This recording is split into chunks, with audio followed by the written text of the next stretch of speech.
how does someone outside of the Matrix awaken people inside the Matrix? The conspiracy is food. Yeah. People are controlled with food. Yeah, it makes sense. Food and sex. But the owner walked in and was like, no, forget it. We're going to stay open late. And everyone... Yeah, exactly. And it's like, that's great. I see that you're trying to make the new world. But who are you making it for? Because I feel like often people shift their expectation too quickly, to always not keep up with the expectation and not be satisfied with the experience. And that completely shifted and altered the direction of my whole life. I knew that my career and everything that I had worked for and trying to build was over. One day everything ended. This is what it took for me to wake up. A price I would never have paid.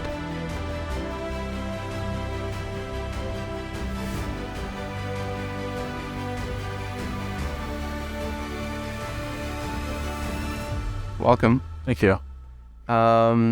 You kind of reached out because you've been meaning to come and talk like this. Was there a specific moment that you remember that was like, oh, this thought came and I feel called to come and share in this way? No, not exactly. I think it really came out of the fact that every time we connect in a certain, in any environment, we always just seem to dive right down deep into the muck of the really important stuff of life. Yeah. And, I appreciate that. And I know, you had this set up and, I'd seen it before. And everyone always speaks about, like, he's just, a great guy and just conversationalist. And I'm like, he's definitely the one to sit down with and talk and be able to riff and extract a lot. Cool. Appreciate it. Yeah. It's actually really new for me to hear people share something like that about me. Before, I would always, not always, but for a while, definitely up until like university, maybe high school, I was always kind of on the sidelines, didn't want to be noticed. Mm-hmm. And no one really, maybe a few girls, but no one really talked about me. Mm. I was often liked by women just because I grew up with women and they were very comfortable. I never had like a barrier to be in the presence of female energy. And that was unintentionally always serving me, right? But outside of that, I was always like kind of embarrassed to be like visible because of like my dad being an alcoholic and me like not willing to even go there and talk about those things. Always put me in the back of the room where no one would directly look at me. I was always like in the back, the last seats of the class. That was my spot. The corner, the last seat in the corner. That was my seat. Yeah. Well, I resonate a lot with that because that was pretty much my spot in many classes. At most, middle, but towards the back. If I wasn't one of the first kids to have gotten the seat, because everyone's always trying to get those. Right.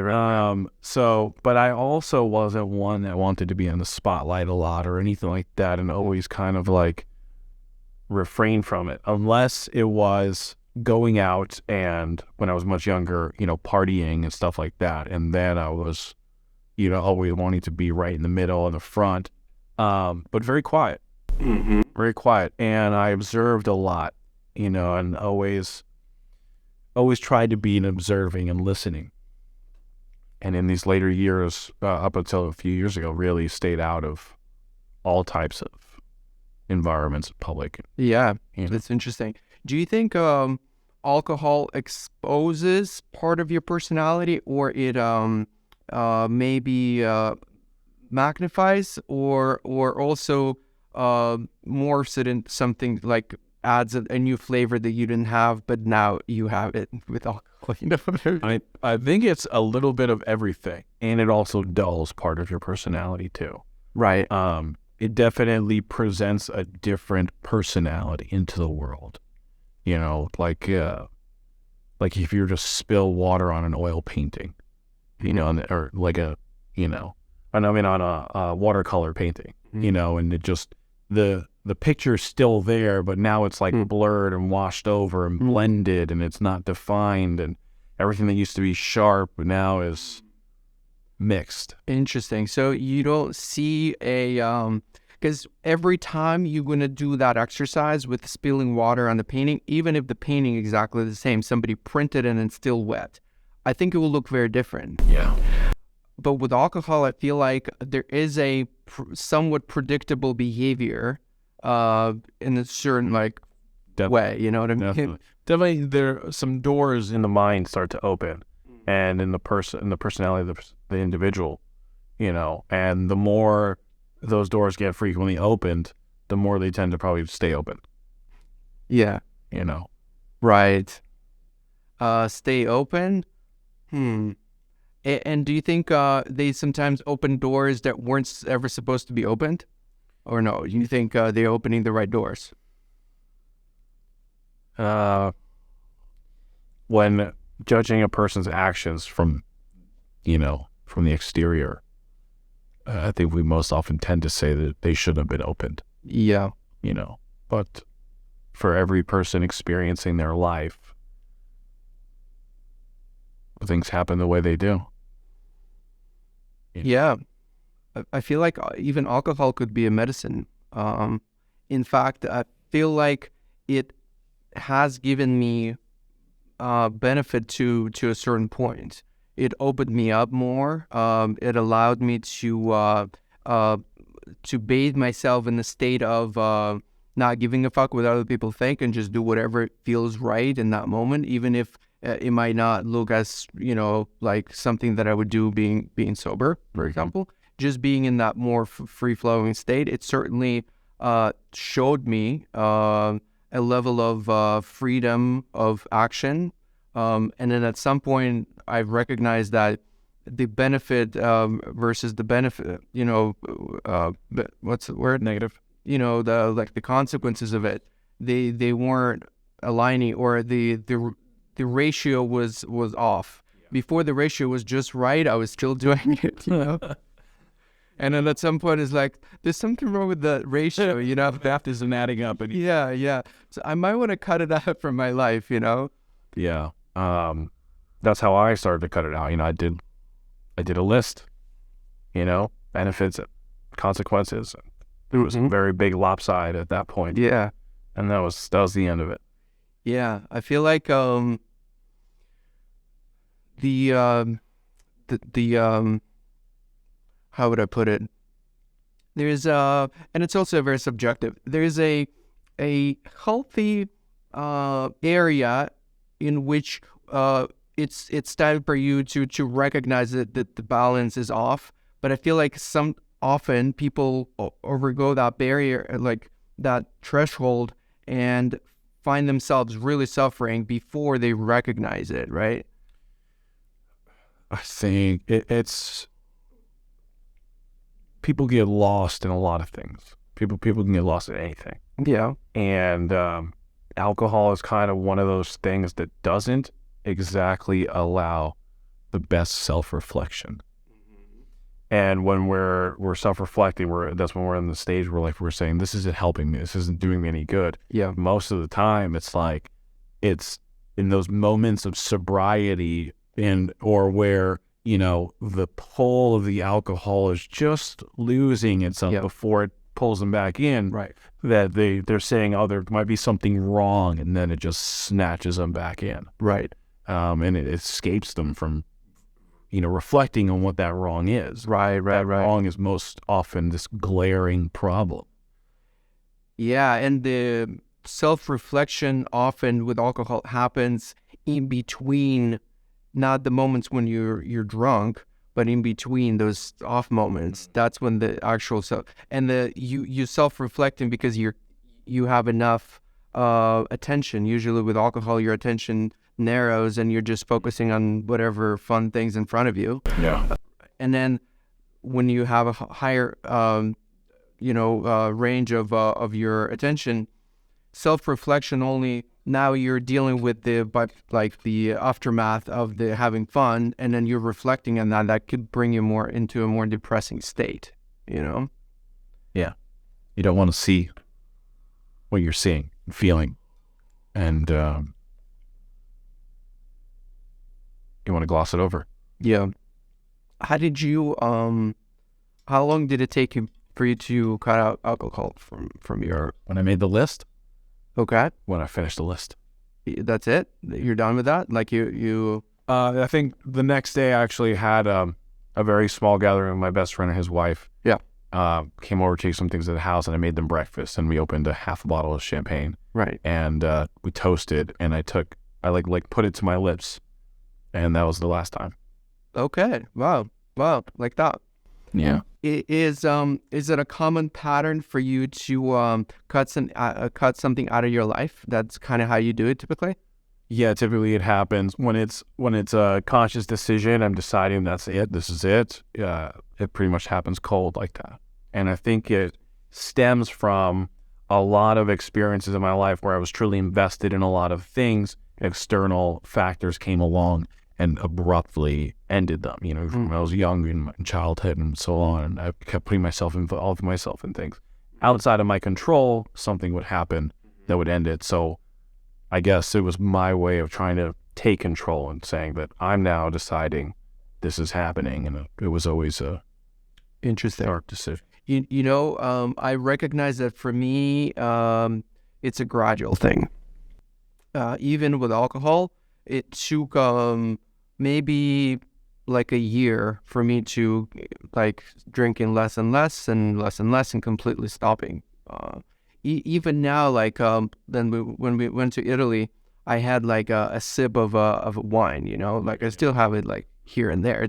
It's not a religious thing for me at this point. It's not like to say I don't have a drop of alcohol in my system. I basically say that I don't put enough alcohol in my system that can hurt me.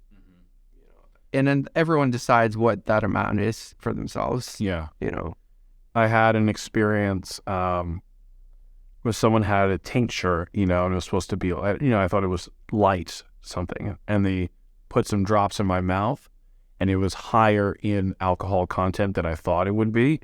And I literally felt the effects immediately.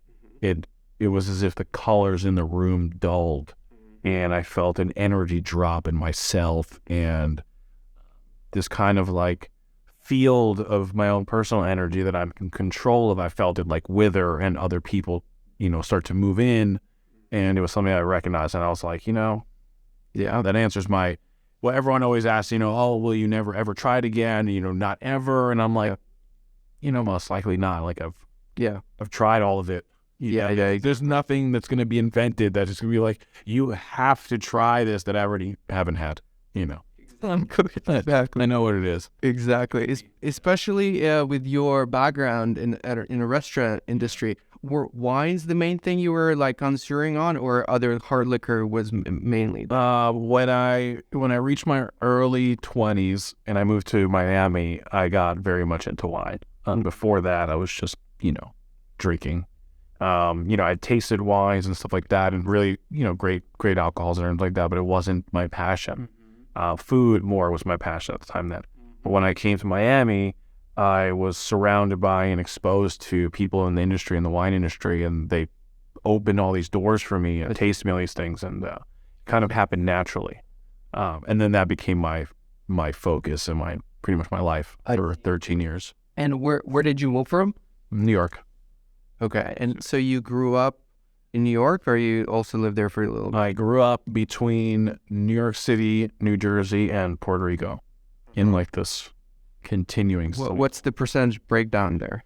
Born in New York, and then when I was maybe a year old or two, we moved to Puerto Rico, lived on a farm until I was about 5 or 6, back to New York, a couple of years, and then first grade until 8th grade in New Jersey. 2 years military school, 9th and 10th grade, Puerto Rico, back to New Jersey, finished high school, back to New York City. And so you spend most of your like 20, like before how do you call teens? New Jersey and Puerto Rico. Okay. How would you describe those environments in like dense and what kind of energy in those environments? How would you describe that? Was it like a slower pace? Puerto Rico, for example? I don't know. Like, well, for the years that I lived there during high school, it was kind of in the middle, slower pace. The military school, discipline and every moment having its directive and stuff like that. Right. But on the off times, it was all spent the beach surfing and partying and stuff like that. Right. I think though, when you're younger, time feels slower. Yeah. Because the world feels so much bigger, I think is what it is, and the world is bigger. That's why you think the time goes slower. And you're also, you're in these environments that are kind of more controlled. Right. Sandboxes. Yeah.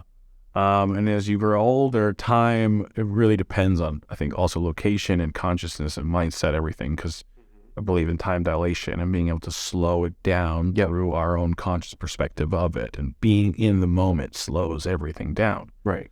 And when we're young, we're always in the moment of where we're existing. It's in those later 20s and our 30s where we're trying to be something and create and to understand and to be all over the place, where time kind of flees from us. We don't have the control over it. Right. And do you think our generation has it more than, let's say, 3 generations past with, I think so. I think so. Time just moved slower back then because there was less of these distractions that we all have.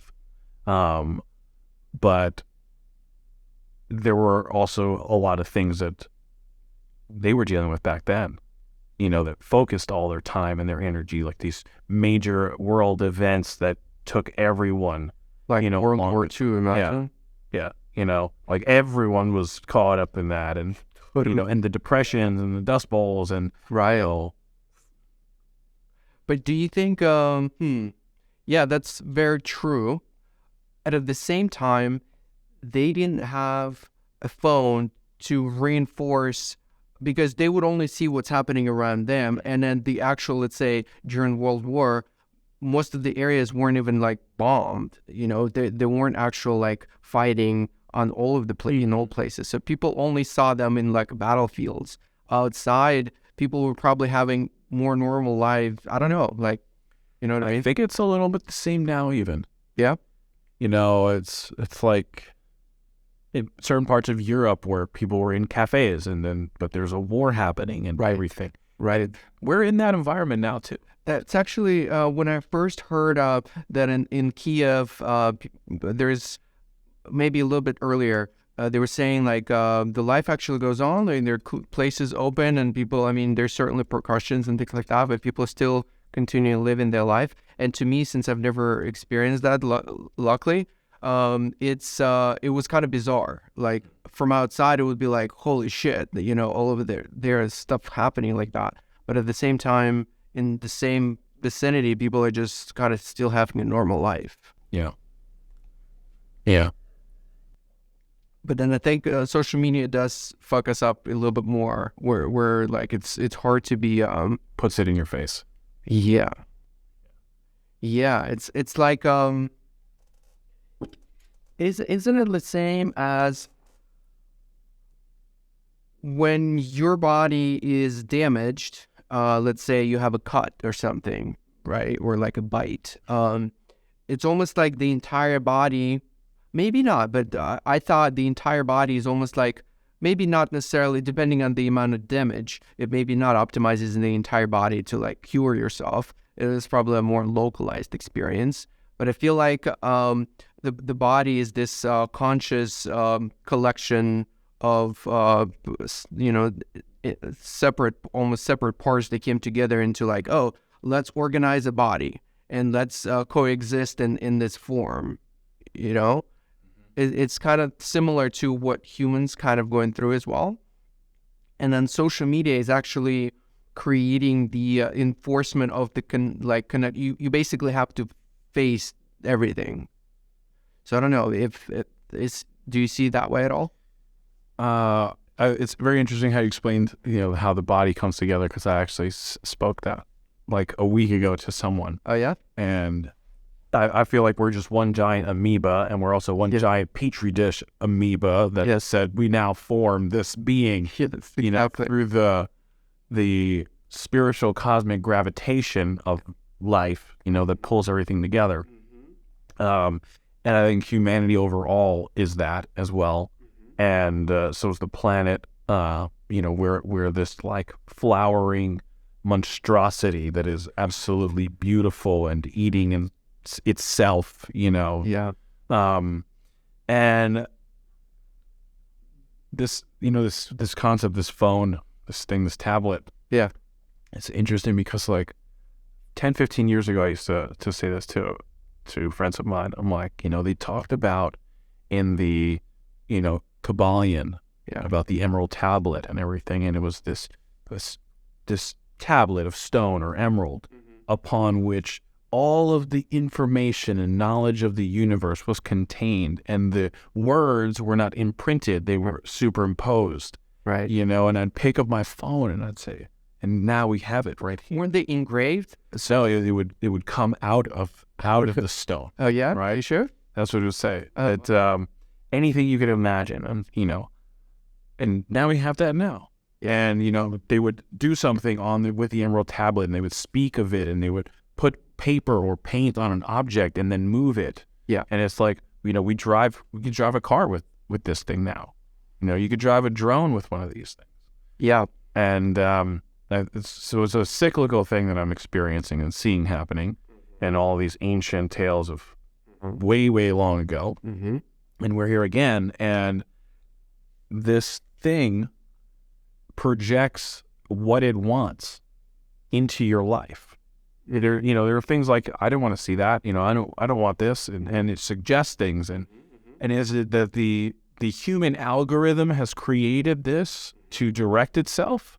They put the pieces together, and then the pieces start to organize themselves on their own in a way. Kind of like with, when the amoeba came together, they had a certain intention, like what am I supposed to do in this organizational structure? Just to thrive, basically. They didn't really care about like a higher states of, and I see that's what's happening with the technology as well, with AI, basically. It will form into some other thing, and we will be just cells to like maintain it, basically. It's already here. Yeah.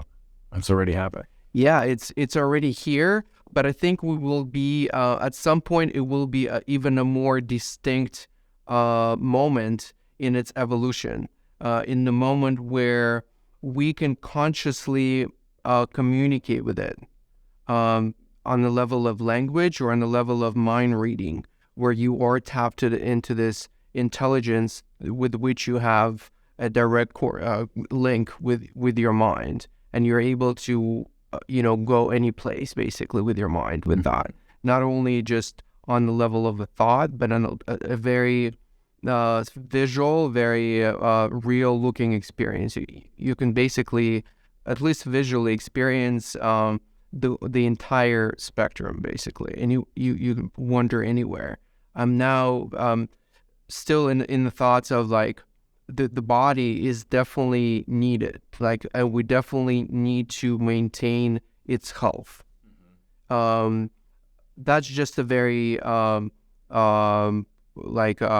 common sense thing to do. You know what I mean? I don't think it is, though. If you have enough awareness around what's happening, I think it's a very common sense that this is like the way to go. Yeah. I know that a lot of people don't even maybe just think about it.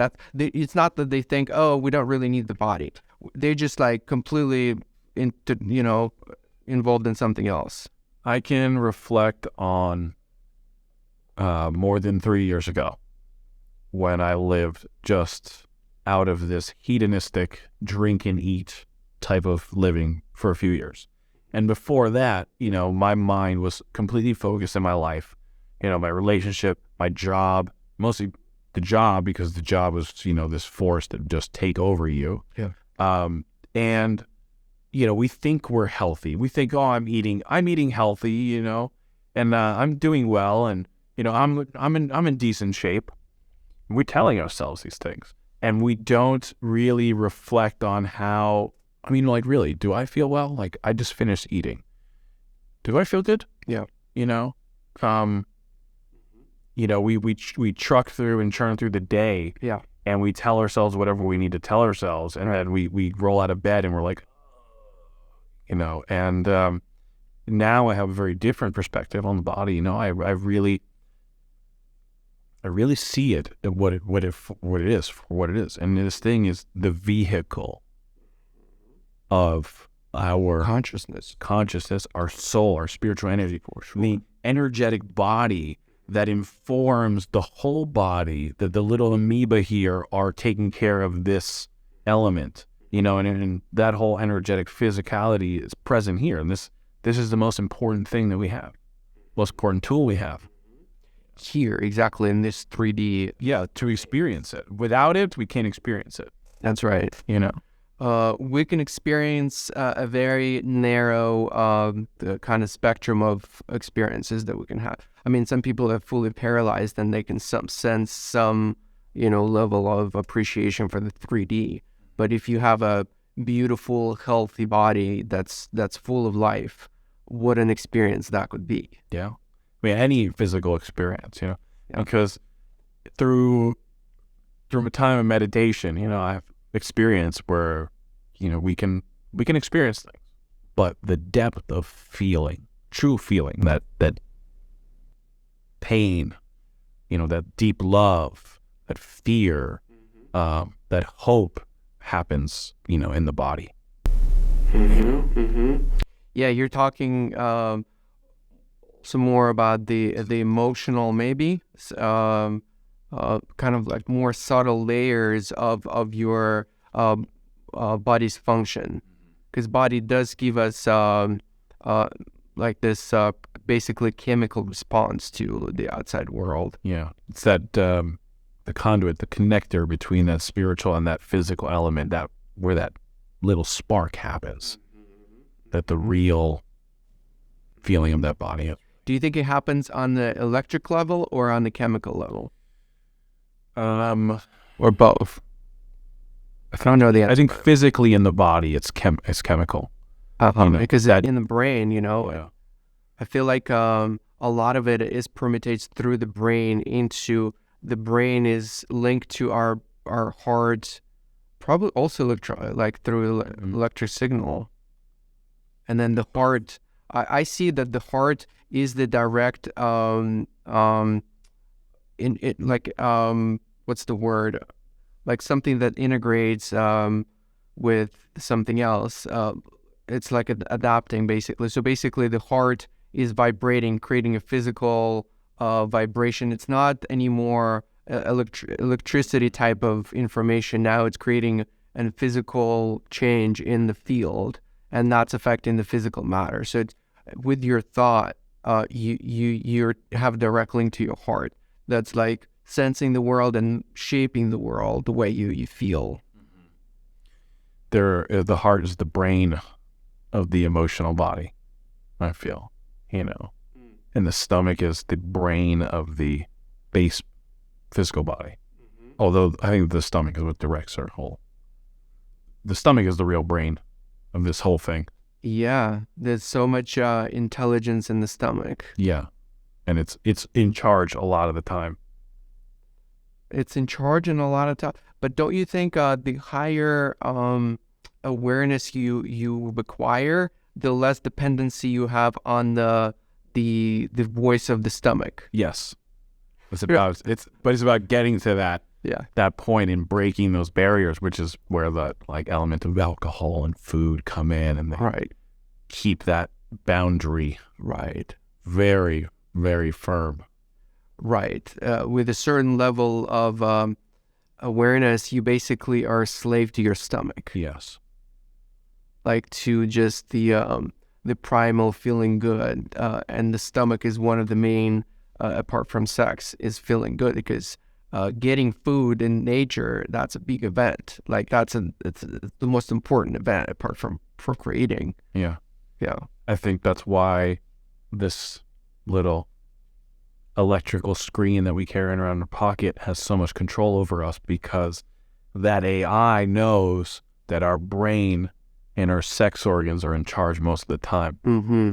And I was remarking on this recently that, everyone thinks the conspiracy in the world is money, that everyone's controlled with money, and you're on this rat race and you're chasing after it. And Right. there's this bank where these people are like, they're falling for it all. Right. The conspiracy is food. Yeah.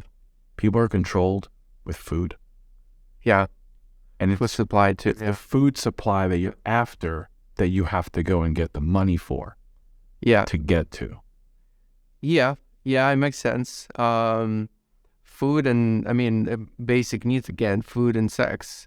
I'm sure there's a big, it's hard to control the sex part for humans, right? Like you can control what's in the supermarket shelves somehow, like what's not being allowed just to be sold or something, but you can't really tell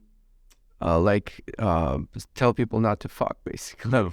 No. But you can tell them Yeah. who they would like to fuck Yeah. and what they think they would like to be doing, and Right. and what they think is sexy and what they should Right. think is beautiful. Right. Yeah, they could be the experts of the domain, like, oh, we know what the right thing is. And do you think a lot of it comes through just movies? Probably. Content, media, and how it is now. It's social media, I think. Yeah. It's Before, in the past, it was definitely definitely movies, movies. magazines, movies. right. But there isn't much static anymore. How magazines have so much impact. I was in a supermarket earlier today, and there's like a magazine for dogs, and I was like, there's a magazine for dogs. My partner, she's like, yeah, it's a magazine for there's multiple. And for cats, and I turn around, there's a cat magazine, and there's like all these things. And I question, like, how often does someone actually grab one? Mm-hmm. And then I remember how big the world actually is, and how in certain other places and environments, that magazine is a person's Instagram. For sure. For sure. And how social media actually, we were like, oh, social media has such a big hold on everything. And it's like, there are places where people don't, and I can remember and think back when before I ever had a phone that had a screen like that on it, and how the world was completely different. Yeah. And how we looked at things differently, and For sure. exposed to. And what we considered important or valuable. The whole value system is shifting, has been shifting for a while. In fact, I think for the Earth as an organism, it's been a positive transition. For us, as you notice, with spending more time interacting with the digital domain through devices, we putting more value into non-tangible things. And if imagine that the entire value system is all there. Here, you only care about just healthy living. You don't really care about anything else because all of your value system is in there. It's actually healthier for the planet that way. For humans, for a human body, I don't know, maybe not. And so we have to definitely find some healthy balance that's promoting. The goal is to really promote higher consciousness. Whatever that is, we have to do that. This is very difficult lately. Yeah. There's, from what I see, there seems to be a very big push to suppress consciousness. Yeah. And especially these past couple of years, it was almost like during everything, the pandemic and all, some people started to wake up. And that as soon as people got some restaurants back and some sports and another distraction here, people just flocked back to the party, and just You know, it was like they were about to close the bar tab. The bar was about to close, and then the owner walked in and was like, "No, forget it. We're gonna stay open late." And everyone was like, Yeah, exactly. and everyone rushed in and kind of like went deeper into the dream. Yeah. I'd like to swing back there. People like, you know, in certain communities talk about the Matrix like it's a place. You know, like it's a certain, you know, city or something like. Yeah. It's actually a frame of mind. You know, the heart of the Matrix is most definitely Times Square, New York City, where your thought is being projected to you in every single corner in every way, and that's where all the news media is and everything, and it's churning out these thoughts into the world, right? And this is the heart of it, but the mind of it is everywhere, and it is about not seeing that every person, every living thing is you, including this earth that we walk on is you. And we're all making this experience at the same time. And when we come to that understanding, we're able to move it and shift it without having to physically force it in any direction into a better state of awareness where everyone can feel it and benefit from it most. And how do we get a significant number of people have the same perspective? Have you thought about like, what can I do apart from leading by example and just being yourself and expressing it as much as possible? Have you ever thought about like, what else can I do with it? Like, how else can I impact the world? Well, one of them is through this little glass shard we keep in our pocket connected to the internet. Okay. I was walking with a couple of friends of mine, and we were talking about that, and one was saying how he had gotten off social media and all of this because of that, and we had this exact comment, you know, about, you know, being coaches and stuff.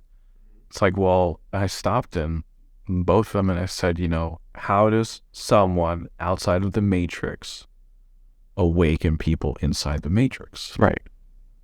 And that's by going into the Matrix. That's right. Yeah, exactly. And you have to literally go into the places, just like in the movie. You have to go in, you know, and search and seek and plant seeds and, you know, have experiences for people to awaken. And the more forceful you try to make these things, the worse they are and the more they backfire. It has to literally be the most subtle of influences. That's right. And it's as if like a door kind of creaked open and there was some light and people were like, oh, well, what's happening here? And they push the door open for themselves. And it takes people who have come to an awareness in life, having the courage to turn back, you know, instead of, I've met a lot of people who have said, you know, I woke up and I escaped and everything, and then they go off and they leave and they go somewhere, in South America, Costa Rica, or Mexico, or wherever, and they start their own little community. Right. And it's like, that's great. I see that you're trying to make the new world. But who are you making it for? Because if everything stays the same where you just came from, it'll eventually reach here. And there'll be nowhere for anyone to escape to. Right. And it takes the courage to say, all right, you know, I've healed from that journey to get to this point. Yeah. You know, and have to go back. We're on this journey together. Yeah, for sure. I think there's certainly a time and a place, and it's valuable to go out in the woods and spend as much time as you need to recalibrate and to understand what's actually happening. But it's almost our duty to, once we are ready to go back into it, we must, and really show people that there's a different way. Yeah. It was something I experienced when I was spending time in an ashram a couple of years ago. And, you know, I had a very close connection with the Swami there and told about my personal experience. And I asked him for advice, and he advised me, you know, your purpose is to help people to not do those types of things that affected your life. But I reflected on them and the people that were there in the ashram and on these great masters from the past who would go off and live in a cave and just stay there and seek enlightenment there. And I think, my personal perspective is that it's a false path. Buddha himself found that the ascetics were too far in one direction.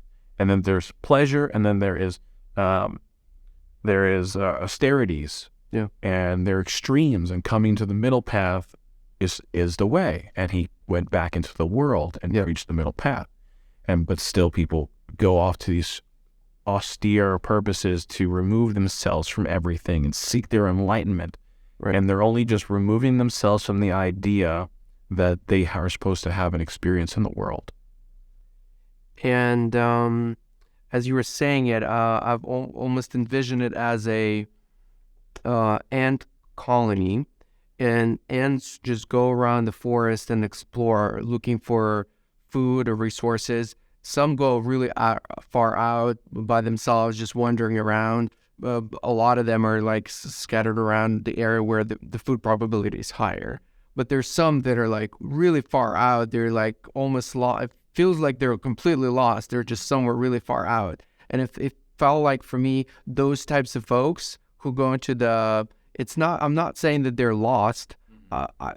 We're just fulfilling the function of exploration of the terrain as far as we can go. And some of us have to go there too, just to make sure there's nothing there, So that it still serves the function for society, because if there was like a enormous amount of value or in gold in those experiences, we probably would have known about them, Oh, I think there definitely is this opening and this explosive exploration of consciousness, right? Mm-hmm. And we can stay in that state. We can stay there if we want. But I think the collective benefit, obviously, we should always have some kind of connection to, because it's this whole event that is happening, this life. It's not singular. People kind of get lost in their own singular state of everything. Yeah. And people can do that when they're surrounded by others. People can do that when they're in a city. But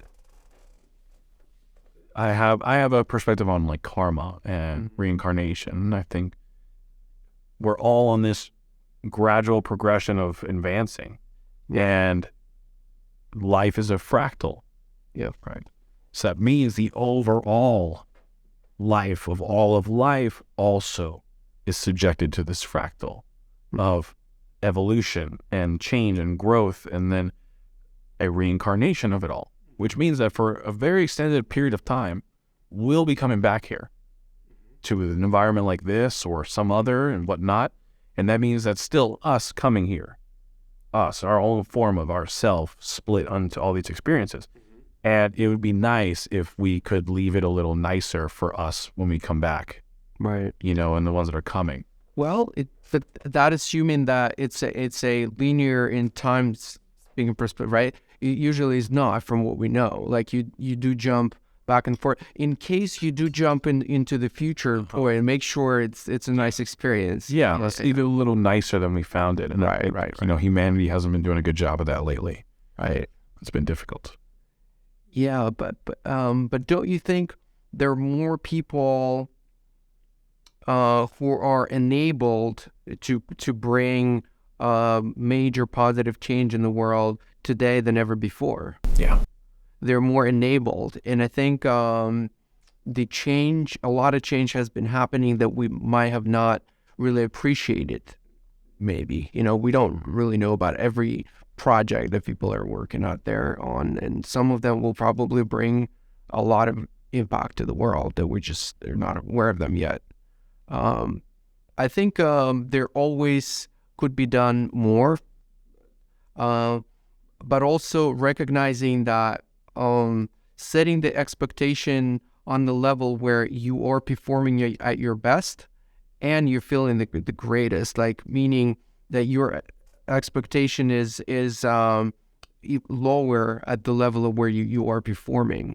So I think that's the ultimate state where you perform at your best and your expectation was actually a little lower and you're like, wow, I'm doing really well, because I feel like often people shift their expectation too quickly. higher up, to always not keep up with the expectation and not always be satisfied with the experience. I've never thought about it that way, though. Wow. This just came out. Yeah, it was great. I hope that recorded. Yeah. Yeah, we push ourselves to say we're not doing enough. We're not doing. We could be doing better. And you have to take that time and say, well, like you just said, there are more people now that are here to make the ability to make a positive change. I think it's not an easy task. It feels like it's lopsided at times, but we don't know. Yeah.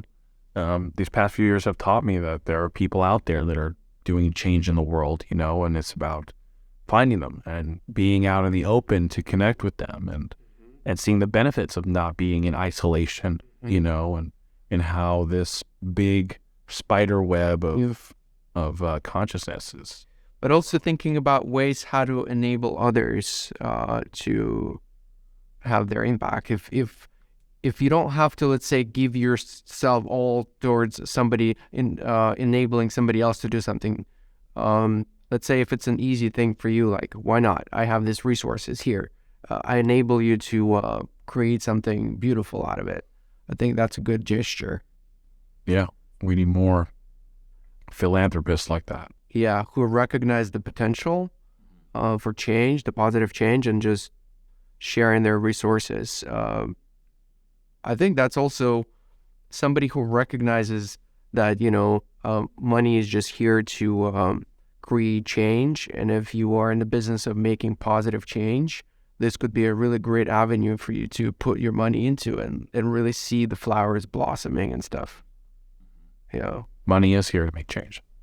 Yeah, I think money is not, it's not like we brought money to make change. It was almost like a byproduct and a thing that helps us to make change easier. It's like a lubricant in us, like navigating between things and making changes, I feel like. In fact, I feel like money is a lubricant for change. It eases the connectivity of worlds, There's only so far that a system in barter and trade can go. You have to be able to do something in barter or trade in exchange for something. It's like, if I'm just trying to eat, and I build houses, should I build you a house for a meal? Right.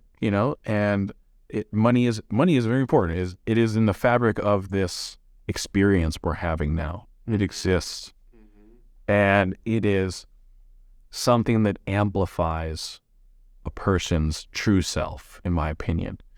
Because a person who has these good feelings and emotions towards existence and life and people and wants to do good things, you give them money, they're going to do even more good things. Right. Someone who has this need to acquire and to take and to harm, you give them money, you've now empowered them with the ability to do more in the experience. I also think money as you said, they do expose your true essence, and often they expose parts of you that you weren't even aware of. And I feel like that's a common thing, to expose the dark side of you as well. Yes, very true. Yeah, money just exposes your true self for sure. Yeah, it amplifies like all of the external, the way you show up in the world. It just cranks up to the like, depending on how much money you pour into it. It's just like blah, you everywhere. Like, yes, more of me into the world. Yeah, pretty much. That's how money goes, I think. That's interesting, right? Money is basically just this flow of energy, and if you stay in the way, so let's say you have really great intentions, you stay in the way of it, intention just manifests itself and like that. But if you have like shitty intentions, you're just gonna like pollute the environment with your shitty intentions. Yep. Someone like who comes and wrecks the vibe. Yeah. Yeah. It's interesting. I'd like to, as I mentioned to you, talk about Tulum a little bit. So living in Miami, I would imagine even before, Tulum was a place, since fairly early on, you would like you were aware of Tulum. No, you weren't. Okay. No, I became aware of Tulum in 2020. Just started hearing people talk about it through a friend of mine, and my roommate at the time, and then in the late summer, connected with a friend who was going to have his birthday down there, and I was at his party at his house, and everyone there was talking about it, and I met him the next day in the farmer's market, and I was like, tell me about Tulum. I hear people talking about it all year, and now everyone in your place is talking about it. What's going on? He's like, well, we're going down there next week for, my birthday celebration. He's like, you should come. It was September of 2020, and it was my first time I went down. And it was an awakening, an enlightening experience for me. Really shifted a lot of things in me. It almost felt like if I had gone home, and was somewhat reborn, or maybe this Mayan clay ceremony, just clay and this very earthing, grounding experience with this sound journey. And almost everyone in the experience said that they went somewhere on that journey, the sound experience, and covered in clay and, pulling toxins out of your body. And I feel like I went somewhere and a different me came back. Really? A different type of awareness came back. And from that moment, entire shift in energy and my perspective and what it is that I wanted to begin to create and put my time and energy towards in this life really changed. Really? To that extent? Could you kind of give me a general description of your state before embarking on your, that next chapter of your life? Like, who were you that, let's say, that Tulum experience or multiple experiences after really put you maybe on a new track or something? Would you say that? I don't know if that's... Yeah, well, my track had been shifting a lot in the years before. When I was 35, my love of my life, my fiance, my partner, 9 years, was murdered. And that completely shifted and altered the direction of my whole life. I knew that my career and everything that I had worked for and trying to build was over. One day everything ended. And for 2 years after that, I spent it in depression and alcoholism and drug use and, not trying to escape from myself, but escape from the reality that myself no longer existed.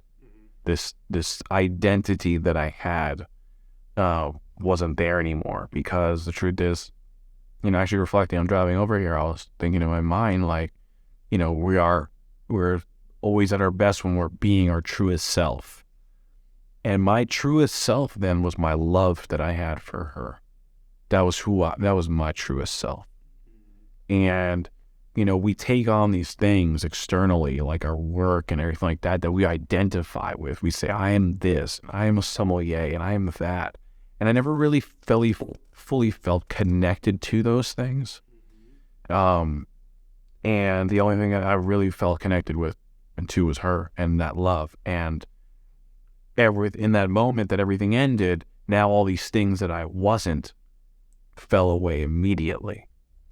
And it was this journey of trying to understand who I was without having a map or an understanding. And I realized, obviously, I dove deep into this hedonistic eat and drink kind of eating and drinking to distract myself, from what it is I'm supposed to do in this world, because I didn't know anymore. I didn't know what I was supposed to do. I kind of hardly knew before, and now I had completely no idea.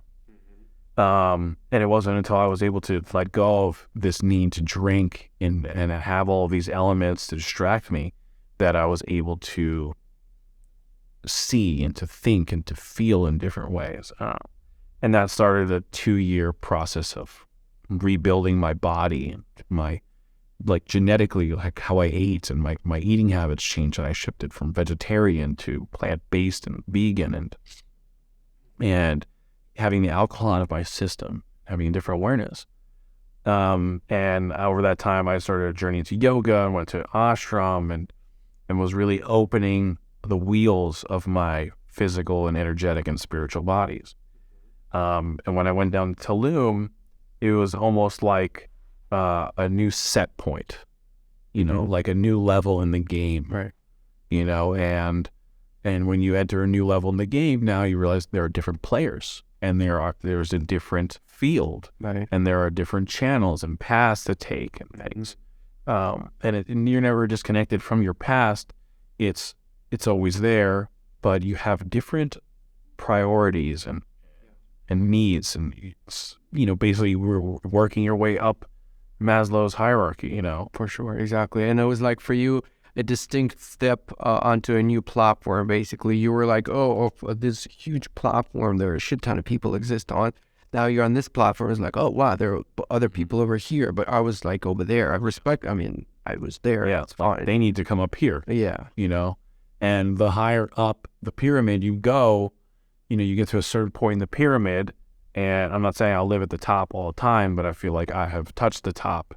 You're there, you realize now you're at the top of the pyramid, and all you're able to do is look down, and it's not looking down on anyone. You're seeing there's people that need to come up here. The full picture. That's when the pyramid becomes inverse, and you realize for me, that is the moment of enlightenment. Yeah. Where you realize I am not alone. Right. And in this moment that I am aware of this, where I feel this loneliness, is because the rest of me is not here. And you turn back. That's when you leave the cave. And you go back and you say, I need to take these things that I have grown with and this perspective and this understanding back into the world. And you can't rise a step in life without helping to pull someone up, help them pull themselves up to that step. Right. And then you're able to take a step higher, because they're going to pull now someone. Yeah, and they're going to help you get up higher too. It's like now a group movement. It's not like you trying to climb it's like everyone is pushing each other and then pulling each other up. Yeah. We're on a journey together. Right. And it takes being alone, going off, and being alone to realize sometimes it's this game is better played with friends. Right. Wow. And then before this whole incident with your wife, how would you describe was there any distinct, now looking back, was there signals that you haven't noticed, or there was a completely out of blue experience that you had to go through? I think that there were shifts that could have happened along the way and along the path in life, like career-wise, and things that took my attention and our mind and, our efforts, where, we put so much focus on work, and on this thing that is supposed to be our job, and this thing is supposed to be our title, and how something can happen and change your entire perspective. I'm like, well, how important was that really? Because I know I traded 80, 100 hours a week for that, when I realized if I could have those hours back, I know where I would spend them. Right. Right. And that's what it took. I had a conversation with a friend. We were talking, he was going through some troubles, and he was like, was that how it was when you awakened to all this? And I'm like, look, this is what it took for me to wake up. A price I would never have paid. If you told me this is the price for your life to change, for you to understand that all to grow through all these experiences, to then be able to come to the point to say, I can control my life, I can shift my life, I can manifest what I want. Would you pay the price? The answer would have been no. I was happy.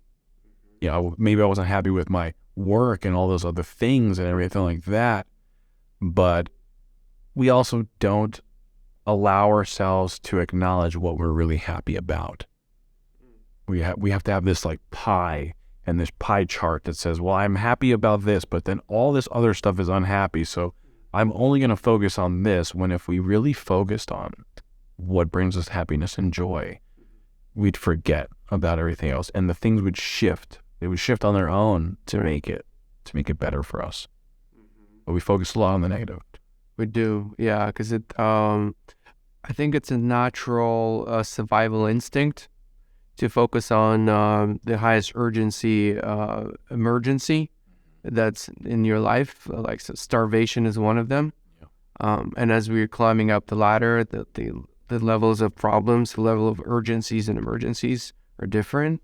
But that's usually, we're just prioritizing every moment, like what's the next thing to focus on. And we're usually focusing on like something that could like hurt us or like limit us of some way, or that'll kill us or something. I'd like to know more about the Tulum experience of like, since you now, can you tell them a little bit the whole story, how you the whole thing? Yeah. I went down Yeah. with my friend, our mutual friend Jeff, Yeah. and some other friends that were there. Chuck was there, Yeah. Benia, and some other friends, and he was also going down, Jeff, to be introduced to through a friend, to be introduced to a developer who was building this kind of like resort hotel, and he wanted people to come and do activation, things like that. So on our third day there, the developer came and there was a big lunch, and he met us all there, and we went on a ride to this place. Mm-hmm. And I was all for a ride, and I saw this place, and it was just so beautiful, and it had this real energy, this feeling of home, and it was a feeling I hadn't had in the years that had passed since my fiance was killed. And I could just feel that this was a very special place. And I was no longer in hospitality or anything like that, and I'd worked in restaurants and hotels before. And we're walking around. He's like, yeah, it's like condos and you can buy it. And I'm like, oh, okay, cool. And there was a guy who was in real estate. So he's like asking questions and I'm just listening and stuff. Yeah. And then he asked like how much they are. He's like, oh, okay. All right. They're not, And he's like, yeah, and it's a hotel. And he's like, when you're not here, it's all fully managed and everything. And I was like, oh, okay. And I spent the rest of the week just in this kind of like flow state with friends and experiencing this beautiful environment and this beach and people from around the world, that had that feeling of oneness, of unity, that we all know we're the same thing and we're all the same one, experiencing it all differently. And the vibe was just magnificent. And by the end of the week, I knew I was, buying a spot in that place. And came back and kind of just like rolled the dice on it, just went all in. And a few months later, another one had become available from one of the developers. And I was like, you know what? I'm just going all in. I just went all in on it. It just felt right. And it has been a journey of an experience, with that property and the return on its investment that it has caused in me, and the healing that I've done there, and the healing that I've had friends go there and experience, and all the experience and connections that I've made while my time is there has been worth every penny exponential. Do you still own two? Or yeah, you do? Yeah, still own two. And my experience down there has been, for me, it was, I spent almost a year there the whole time, and this journey of self-discovery and understanding, and also going deeper into some plant medicines. And I saw that it was a place, a very transformative place, because there's all this water energy there. There's all the cenotes that are basically, all of Tulum is like one huge cenote. And then you're on the water, and then you have, all this air energy, water and air energy flowing all the time. And it's very transformative. It's also very unstable. It's like a place where you need to be grounded to integrate all these experiences that are happening. And you can very easily get swept up and, be taken off by the moment and the energy there. And have great experiences. But I also saw it was a place where people had these shifts, big shifts. Even people who were going down to party, couples would go down together, a vacation, and they would break up like a lot, and things like that would happen. Anyone who is going down there, consciously or not, is going for a shifting experience. Nobody's that I've experienced has like ever left the same or left without it being, very transformative, whether they hated it or loved it. It's the grounding thing. I haven't thought about like yeah, the whole Tulum is basically on this different type of terrain where there's like a lot of water and the soil is not all the way grounded. Yeah. It's one of the reasons why I came back to Miami, you know. I was like, I need to have some time in a very grounding environment where I can create. Like there's a lot happening. Because it's very interesting, too, because you're also seeing a city being built. And it hurts because you see this beautiful jungle. And you look around and you're like, it's going to be a city someday. And, you know, when I got to this property and I worked more with the developers and connected with a lot more people that are working down there and building things, there is this feeling between certain people in this community that the right people need to be on the ground to help direct it in the right direction so it doesn't end up just being, you know, commercialized point.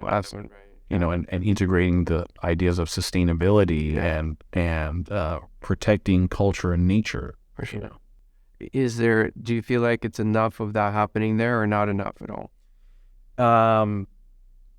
There's a lot happening. There's like 340 developments currently being built.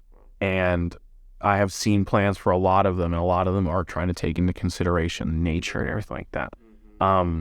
So I think it's moving in the right direction. I also think it could be a place where it's kind of like stuck in between multiple time dimensions.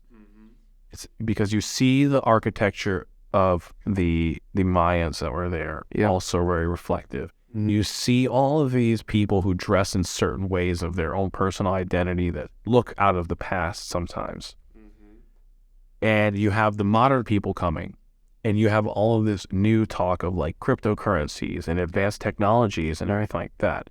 And this is this city where we're living in a time where, I mean, I don't remember when a city was built in my lifetime, like a real big city. Sure. And one is being built, and it could be this thing that is very forward-leaning and looks forward to be this technologically advanced, connected with nature environment, which I think, I mean, if there's any time for that to happen, I think it's now.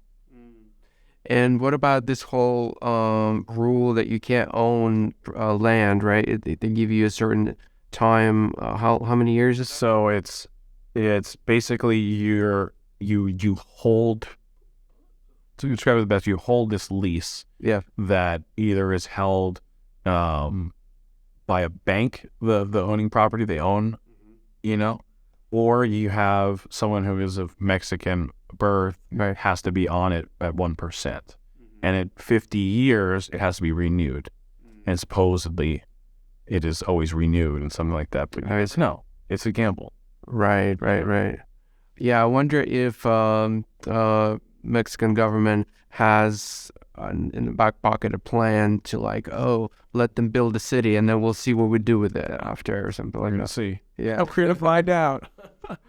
Wow. And it's the developments are mainly residential like places, or what type of development? They're like condos. Right. Condos, a lot of condos and villas and things like that. Right, for people to live and to vacation and work. Yeah.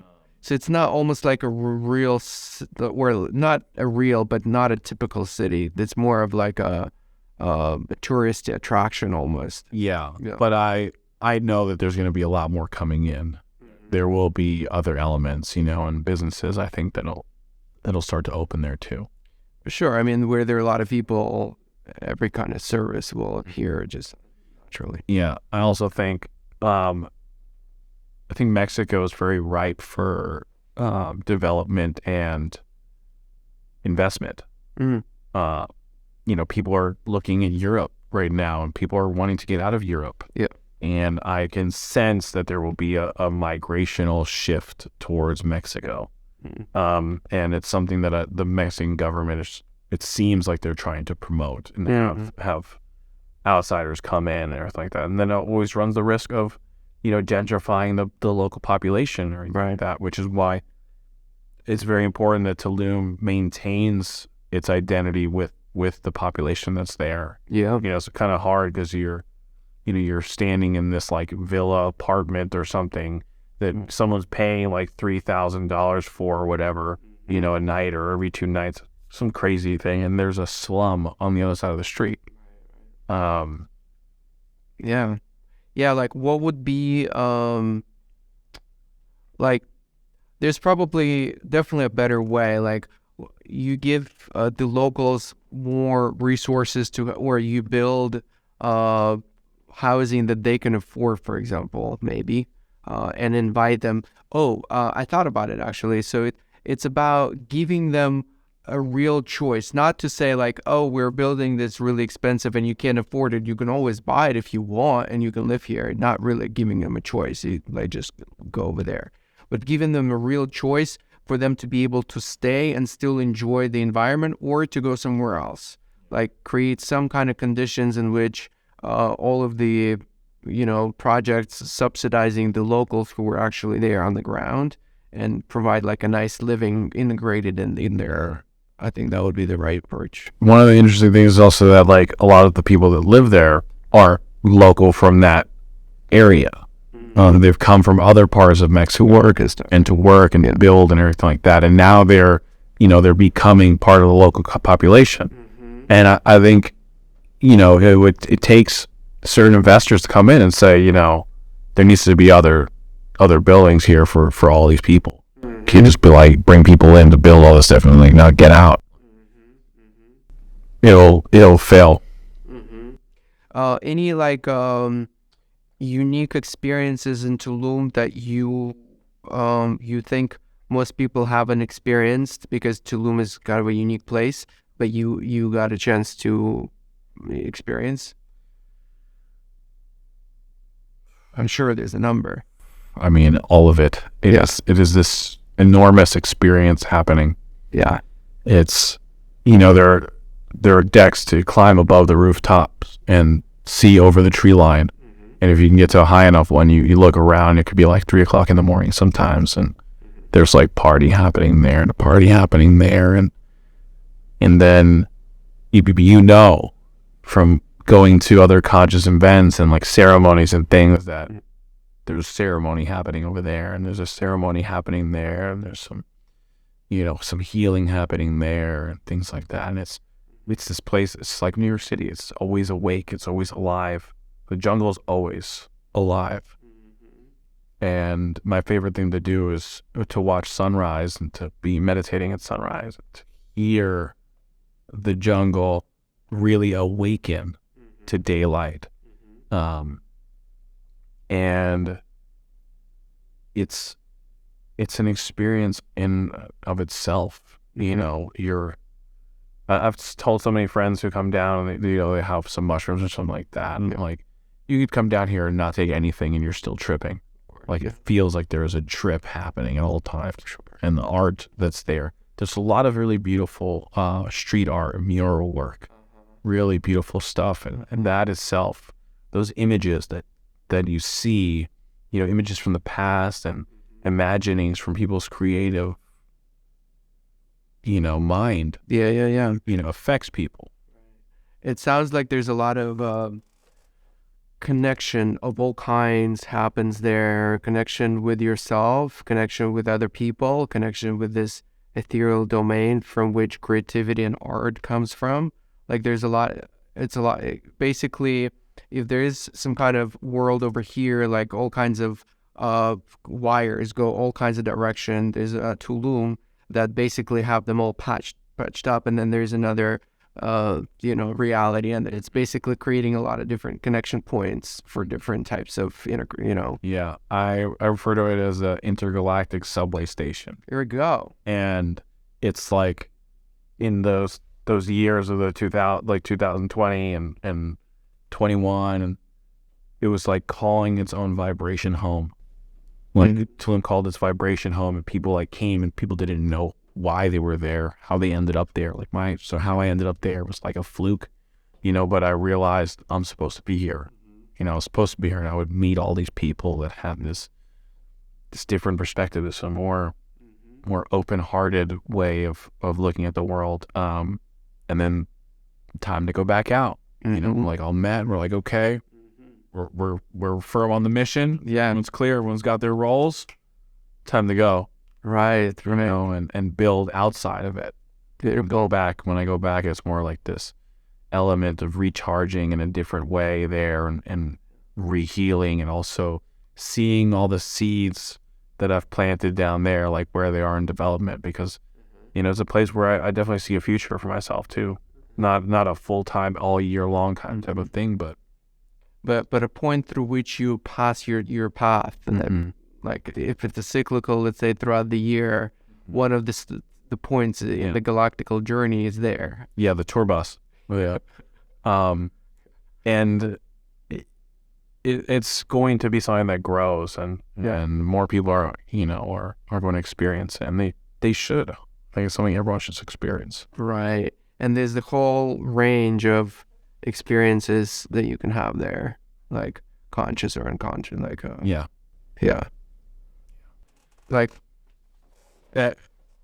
it's parallel to the like Bitcoin, get rich quick idea. It's like, okay, like Bitcoin's going to go to $1 million one day. Like maybe it's going to go pretty high, but for it to go to $1 million one day, and if that's what you're hoping on, that means that every single other currency goes to nothing. Right. And when that happens, you might be happy inside your little room, right? But in the streets is going to be a world you don't ever want to set foot in. Right. So, but people don't think about that. They only think of the shiny object, or their ideal look on the world. And like, if I just stay in my bubble, everything is perfect. Yeah, I mean, especially if the more rapid that change is, the more unrest we will see in the world. But there is probably a version in which it does go high up. Like, let's say Bitcoin does go to, let's say, $1 million, and the society at large are still doing great. Maybe we haven't figured out what that plan is, I think it could be... it'll end up being a currency for a certain class of people. Yeah. And it'll exist separately. Okay. Everything else will still exist. A certain set of people, whoever's already invested in it and all of that, will have a currency through that aspect. Kind of like now, but a little bit more adopted. And you're saying that those who, let's say, outside of that system will have hard time acquiring those types of... Is that kind of what you're saying? Like they will have their own club, basically, that no one is invited. Yeah. It'd be very hard to collect in on that and to acquire. Right. And do you see a probable path of something like Bitcoin turning into something like this? Probably Bitcoin, because of its scarcity. The current financial system that exists, scarcity doesn't exist now. Right. Because money can be printed out of nothing. Right. And, I had a conversation with a friend earlier that talking about just this, that the system is too big to fail now. The human system. And no one's going to get a bill for all of this inflation, this deficit. No one's going to get a bill for it at some point. Everyone's like, well, it gets passed down in generation taxes. It's like, it's all relative to everything, because Coca-Cola used to cost a nickel. People made $1 a day. Right. Now, this costs this. People make this. Right. And while there is some disparity at it, there are still ways for people to participate in it. And it's always going to continue. So Bitcoin is scarce, and only a certain number of them will ever be created, even though they can be, split down to a millionth. That system has value because of its scarcity. Yeah. The current system that we have here, we have intrinsic value that we put on things. And it's that's worth me taking this number of dollars to put to this, and that I worked for. And they'll be very separate. It's like gold is an asset class. It's the same thing. But I think people will still be able to participate in that layer. Like, you can still easily buy. I don't think there will be a restriction. I mean, with NFTs and stuff, I think maybe price will be the restriction. Right. Whatever currency they have, just like now. Right. It's just going to become more extreme. But it will never be like this one thing that everyone participates in. I don't think. You're saying you don't see a probable future in which there's one centralized currency.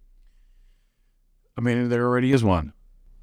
I mean, the dollar, sure, but not to the extent that we're talking here. No, but everyone would trade. If you had other currency, you would want the dollar for the most part, except for the pound. The euro now is less than the dollar, but even the pound now. Right. So there's now this equal playing field with that, but the amount of money that is reflected on into the markets through the dollar, through using the dollar, I think it already exists, and I think that there will be, through those financial systems, those banks will have their own cryptocurrency, and I think that'll eventually homogenize into something. Each one will become bigger and bigger and bigger. It's much easier for them to be bigger. But there are people who don't have cell phones in the world. There are people who don't have computers in the world. There are less of those people, though. There are less. Yeah. And automation is where it starts to change. There's still this fight that automation is bad for everyone. Right. People are losing their jobs, and people are hurting because automation is happening, but automation is making it easier for everyone to participate and to communicate in all these things. And it's like we're in that turning point in time, where just like in the early 20th century, electricity was coming around everywhere, and, people were communicating more. There were a time where people thought that flying on an airplane every day was out of this world and would never happen, and people said it would be stupid. Yeah.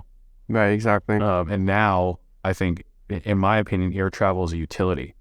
Yeah, it is. Like it's not like, a luxury thing. It's a utility for the world to continue expanding. Right. Anytime you talk about, like, when you talk about like a service that's a utility, what comes up for me in my mind, something very practical, solid, maybe not the most visually appealing, maybe a little dirty, but it just works. And that's what you feel when you go into that airplane, you know what I mean? Yeah. It's like, all right, close the door, whatever this is, let's go. Yeah. Air travel is so interesting because it's like you give up total control. Yeah, for sure. I'm going to pay you way more than I want to. For sure. Usually more often than not, yeah. To give you all control over my life. Right. Right.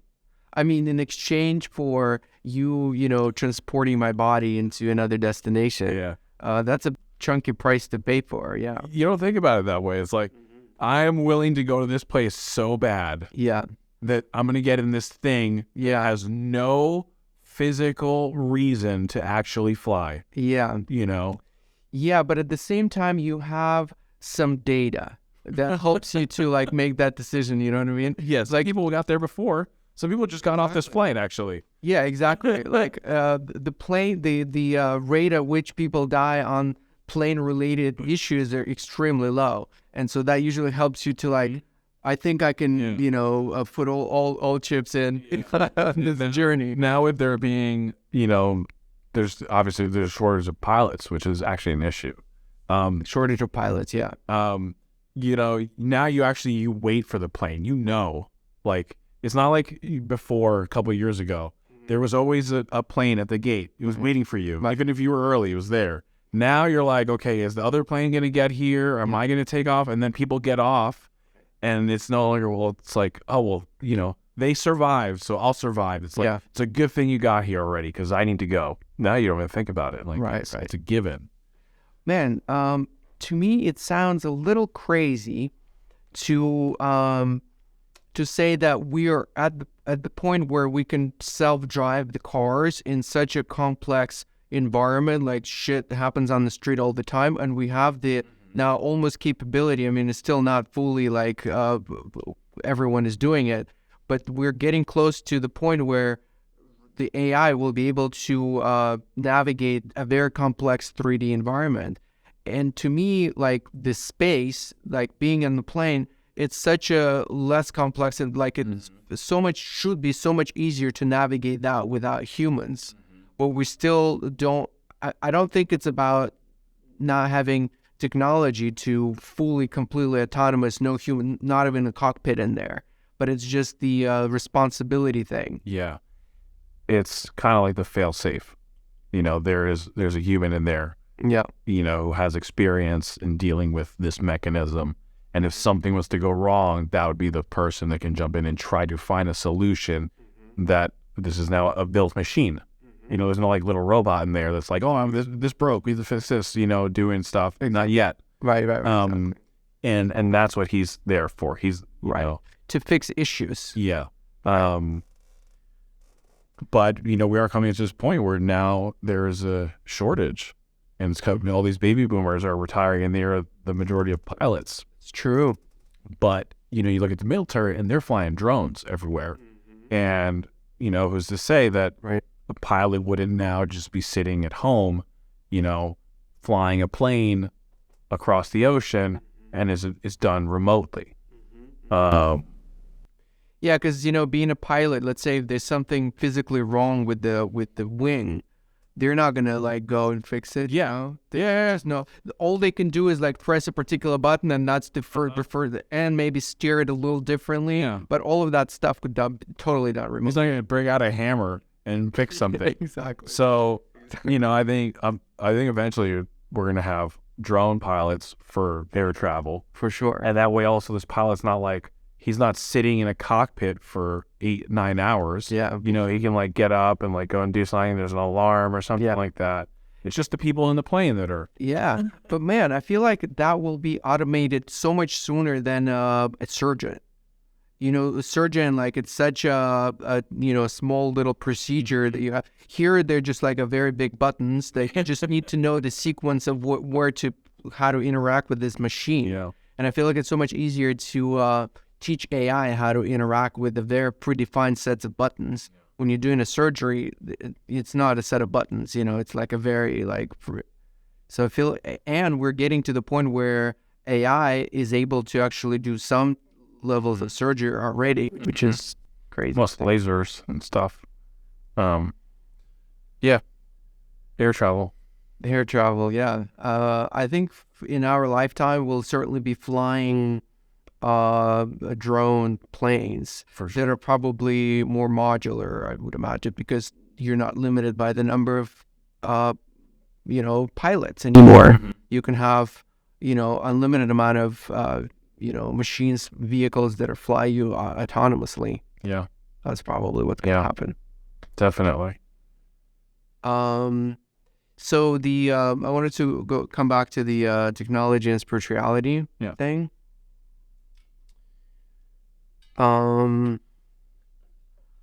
What angle do you have I mean, it is my topic, and you also certainly interested in that as well.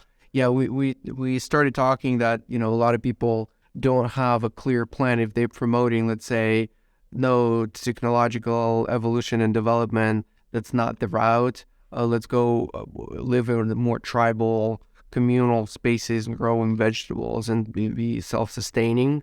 I hear them. I think that's an amazing way of living their life. But I think having a plan, like, are you able to migrate the entire population in this way of living?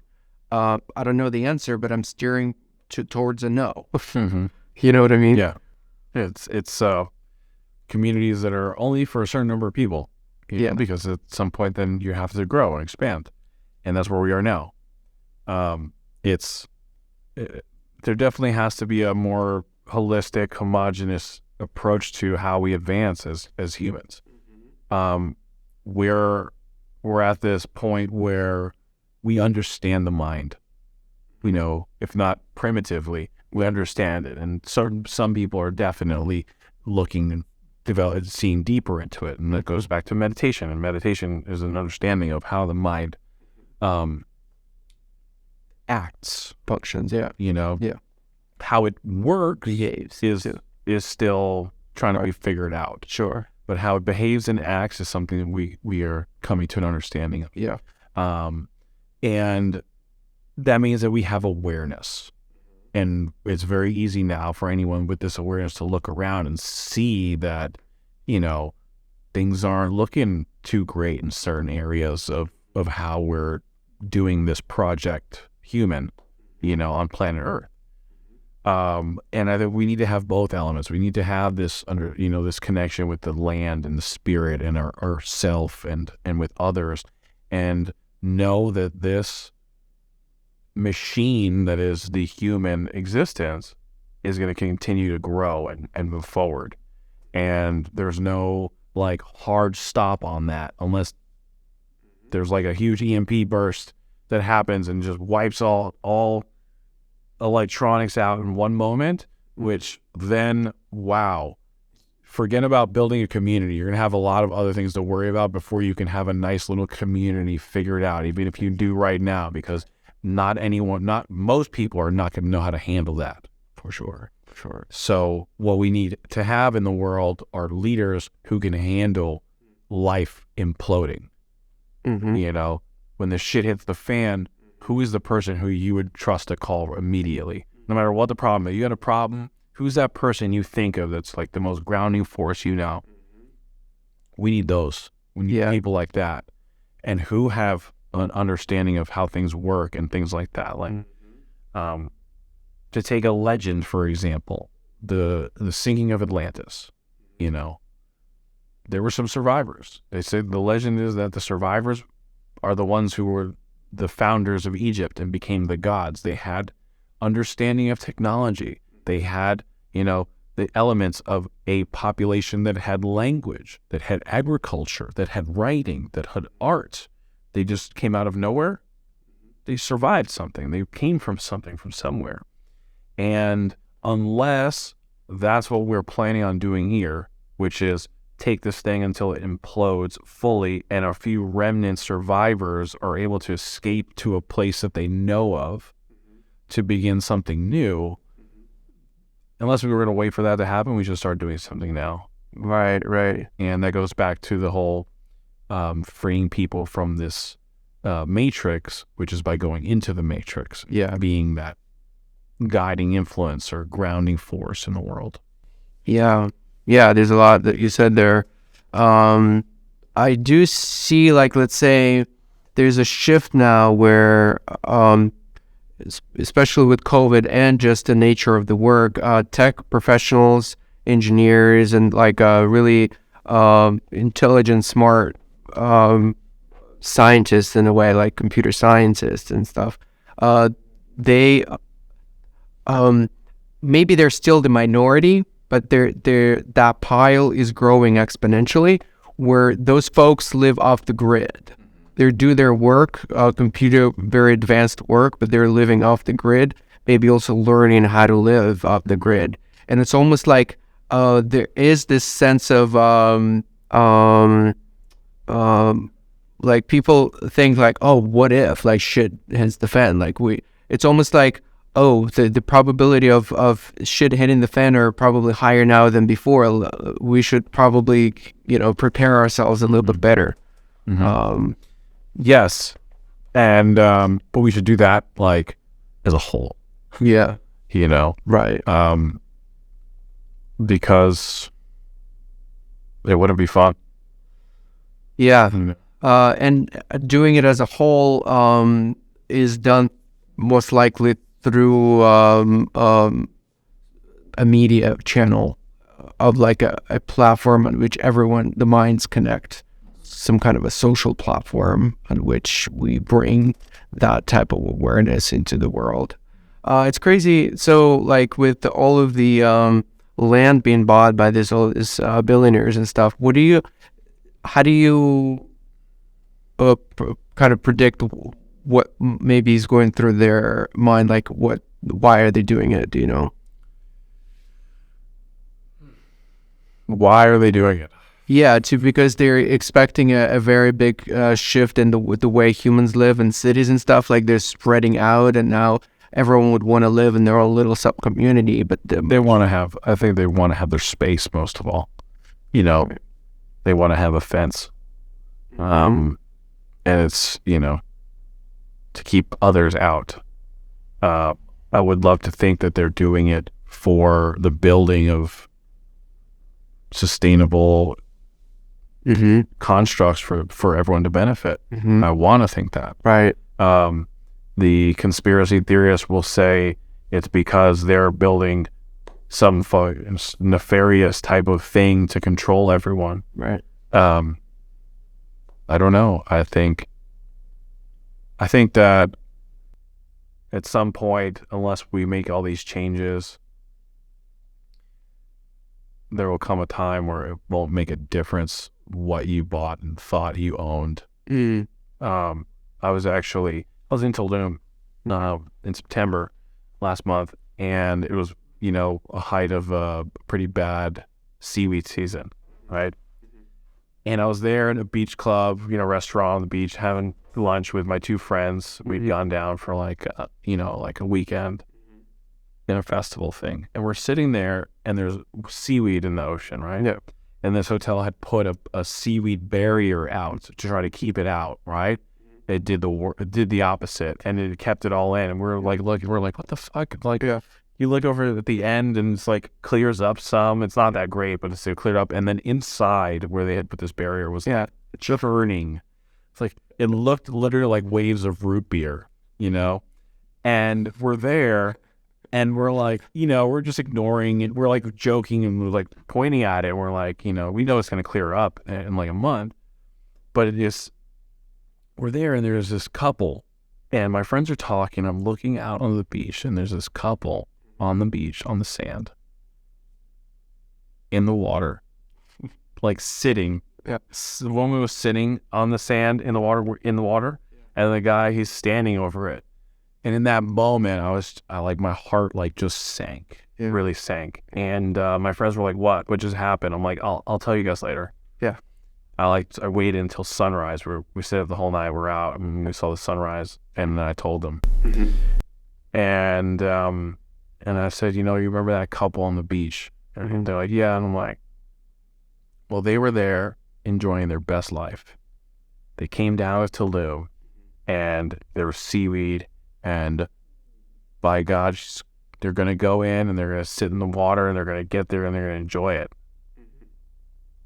And the ocean's like purging up seaweed and plastic and all this stuff. Yeah. I've been telling people, I'm like, the ocean's sick. Like, it's purging. And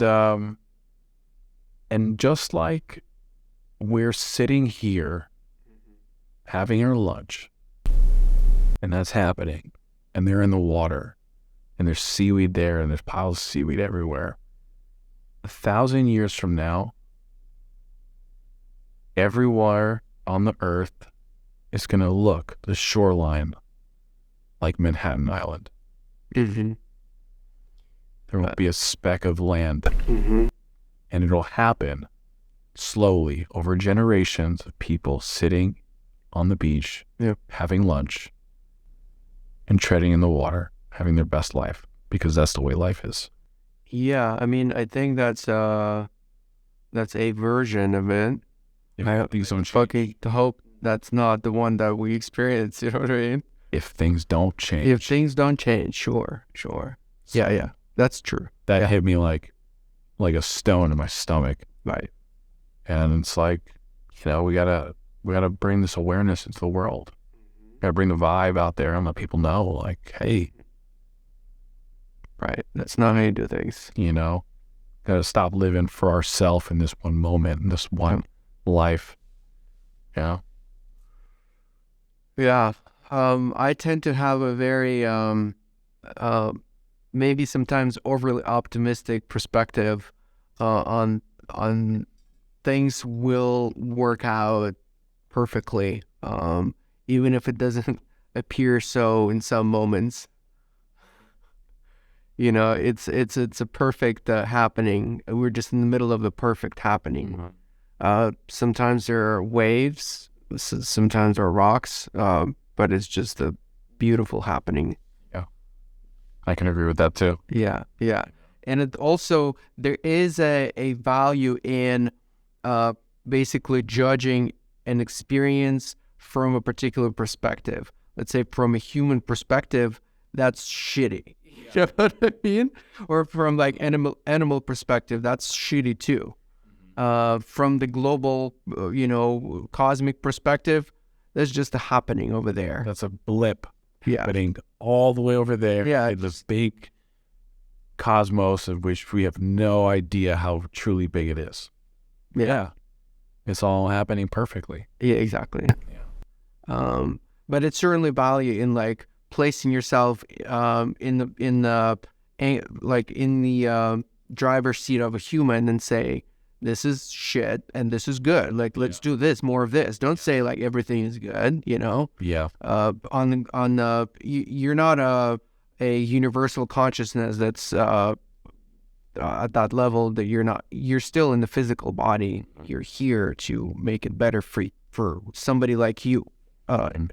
Animals are like you too. Yeah. Sentience. Yeah. To experience. I am not religious per se, definitely spiritual, not religious, but if we want to live in Eden, then we have to remember like what was the purpose of it. And purpose is to be custodians of the Garden of Eden. To be its benefactor, its guardian, and not its pillager, And What is pillager? Pillager is like when armies would raid towns and just go in and destroy and take and steal and Totally. destroy everything for sure. And that's what we're doing here. Totally. It's like you've got these billionaires sending rockets to space and everything like that, and who knows if they've got like nightclubs already up there. It's just like the three of them, and they're like, we're the coolest people on this planet. Yeah. We're so cool, we're not even on it. Right. Who knows what's going on up there? But like, if the goal is ever to spread life in the universe or to explore and everything like that, it's not going to happen by the way and the rules that we're doing things. Like we will collapse and foil our own plans before that happens. Right. We have to have a more loving outlook on our own selves, on our own planet, before we can start to venture say like, oh, we're going to go real far. Totally. Yeah, it goes all the way down to the scale of an individual, then partnership, then communities, then country. Like it grows. You can't fix the higher level until you all the way down. On the surface, it might look like you've fixed it up, but it's gonna rotten from inside very quickly. Yeah. Yeah. I mean, it would be like looking at Earth from space. Right. And it's like, oh, it's this beautiful paradise. And you land, you're like, what is happening? And they just spray painted it. It's green, You're like, what is going on here? Yeah. The aliens must think that when they come. Man, this whole, before, I haven't really spent a lot of time thinking about aliens. I know that for some, it's a topic of deep dives. And I respect that a lot. And I've recently been probably spending more time than before, but still not much, I wouldn't say. Like, how would you describe your relationship with the topic of aliens? I think it's familiar. Yeah. Talking about it, certain people. Yeah. I mean, we can't really think that nothing has come through this way. For sure. This whole life experience has been happening for countless millennial eons. Yeah. So it's it would be preposterous to assume that. Yeah. Right. Plus all the ancient artifacts that have been found throughout the world that show some kind of external influence, in some way or form that has come through and had knowledge of things. Don't know what it is, but, if it wasn't originally from this thing, then it is extraterrestrial. Right. whether it's an angel or, or whatever. Yeah. Right. So, I don't know. Yeah, I don't know if I've ever shared with you this encounter that I once had during the medicine journey. I've had an encounter with this light beings. Have I shared that with you before? Yeah, so they were just this purely energetic light beings that didn't have a clear form. They had a pattern in their heart area, the color pattern that was describing their kind of personality, their identity in a way. There are a few of them there, and they recognize that I'm conscious in their realm. Basically, they're like, "Welcome. This is where we live. This is how we live." And they showed me their world, and the world was very, it's crazy that later, a few years later, I found an artist that draws those realities. Like, he literally draws what I saw in my journey. I'll show you later. Yeah. And so basically it has this very beautiful, energetic environment with no straight lines. It's all like curvature, kind of like lines. And they would make a radical major change in their environment just with their intent. They're like, look. And it would be like, the whole thing would change like that. And then they told me that they are not like somewhere in a distant other star. They're here. They're literally in the same physical kind of point, in the universe. Like multidimensional? Yeah. Yeah. What was the medicine? Ayahuasca. Yeah. I know that it's maybe not as common of an experience with ayahuasca, but that's what I've experienced. And I absolutely did not even intended to or thought about having any kind of experience unrelated to me, because this was like a completely unexpected experience. Amazing. Yeah. And then that brings to the point of aliens, or maybe those beings are the future us, who are really evolved beyond the 3D. And they're here, and that's maybe where if the aliens advanced enough to kind of penetrate the universe and go to places and visit planets like us, they exist probably on those domains. That's why we don't see them. That's my theory. I like that theory. Yeah. How do you feel like they're navigating? They having like solid ships? It's possible too, It's possible too. I think it's a blend of both, really. True. Different dimensions and timelines. I also think that there's alternate reality of every single type of experience possible happening within every degree of every point of the universe, all happening at the same time.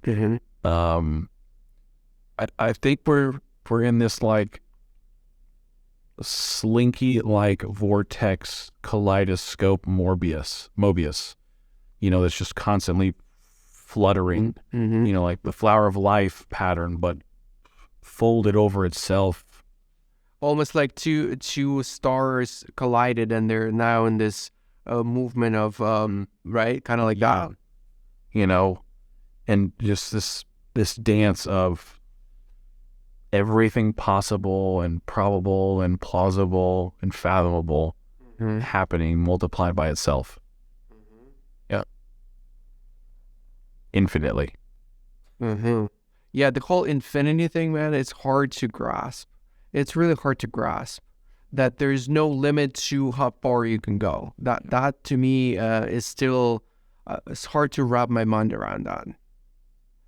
Like, there gotta be some kind of boundary after which there's something else starting potentially. But at least in our universe, I feel like there is some kind of boundary.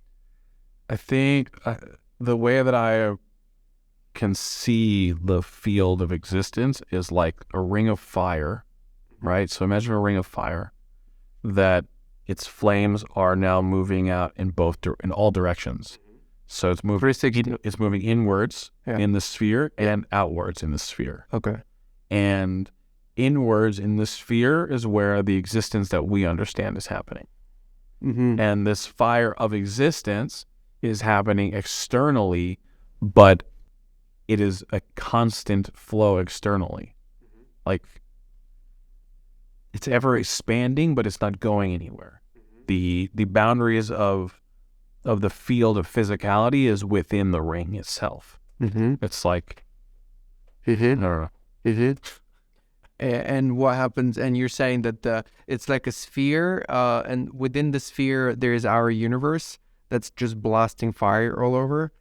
Why do you see it as fire? Just like to imagine a ring or a sphere.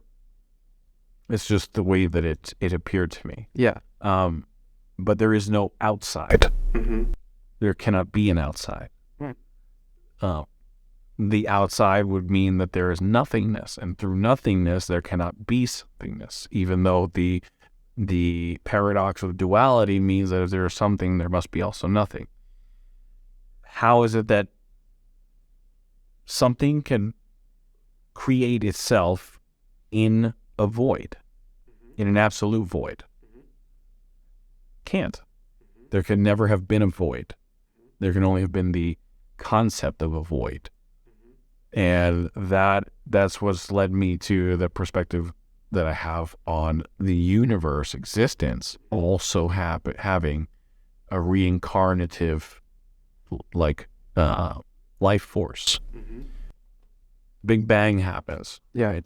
There's nothing, and then this little atom explodes and creates all the universe, and it grows and grows and expands, and then retracts into itself, right? And implodes. Okay, that's how you see it. But it only appears that there's nothingness. It appears that there's nothingness for an infinite amount of time, because to us that little blip is unfathomable. Yeah. And then it Big Bangs again, constantly, just over and over and over and over and over and over infinitely. You know that there's no signs of what you're saying. The scientists never observed the proofs that it will go back.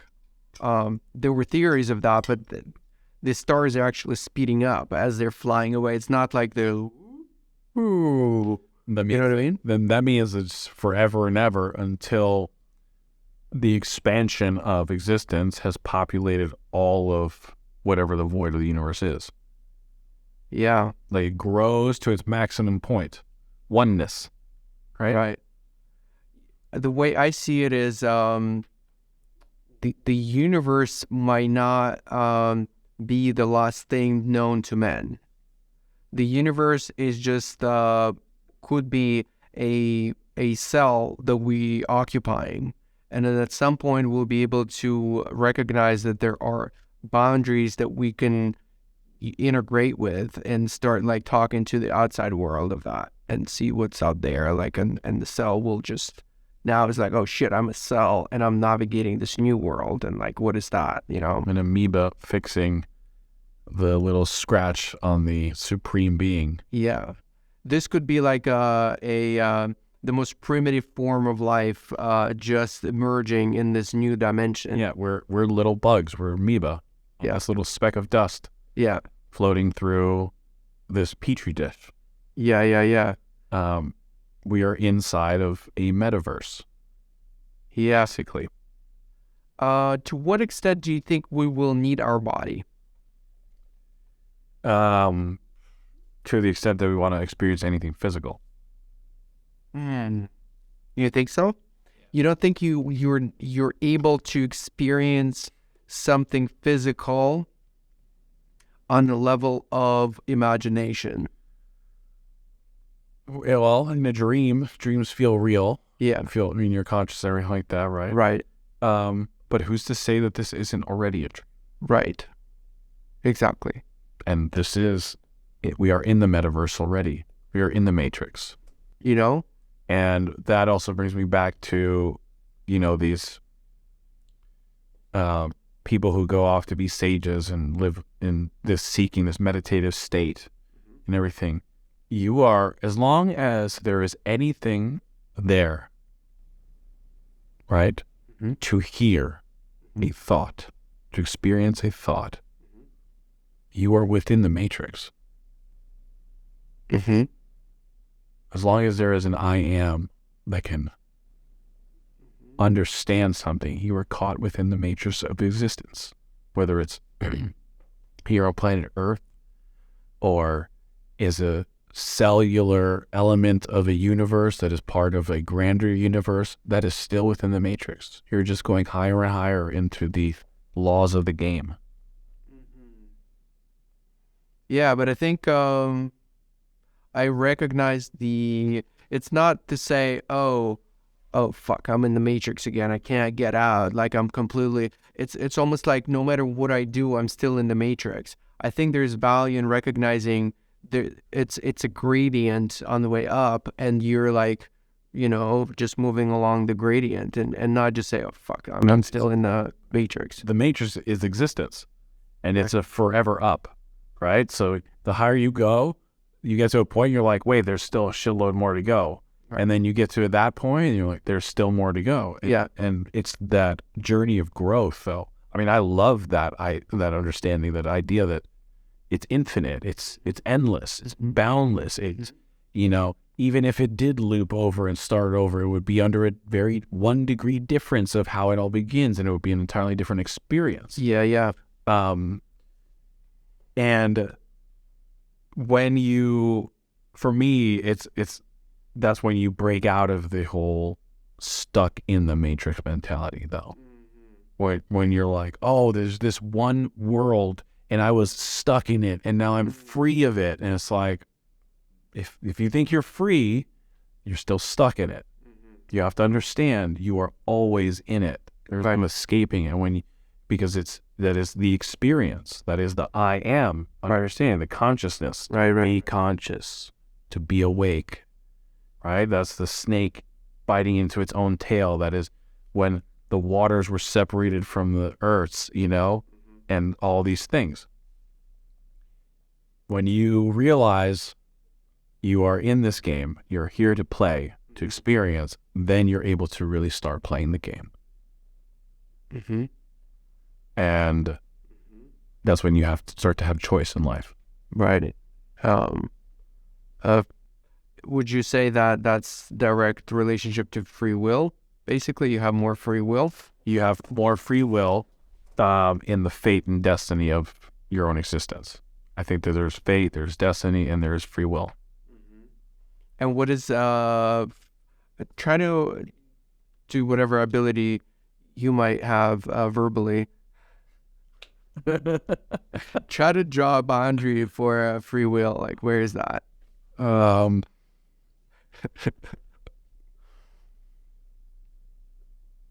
In there. Okay. About an inch in there. That's where free will exists. Because that's where all of the thoughts and decisions happen. Yeah, I have free will. I choose to go and do this, and then I'm going to do stuff. It's in the idea and understanding that there is choice. It's where free will. Most people live thinking they don't have a choice. Like, oh, can you just, oh, I can't do that. I can't do this. No, I can't.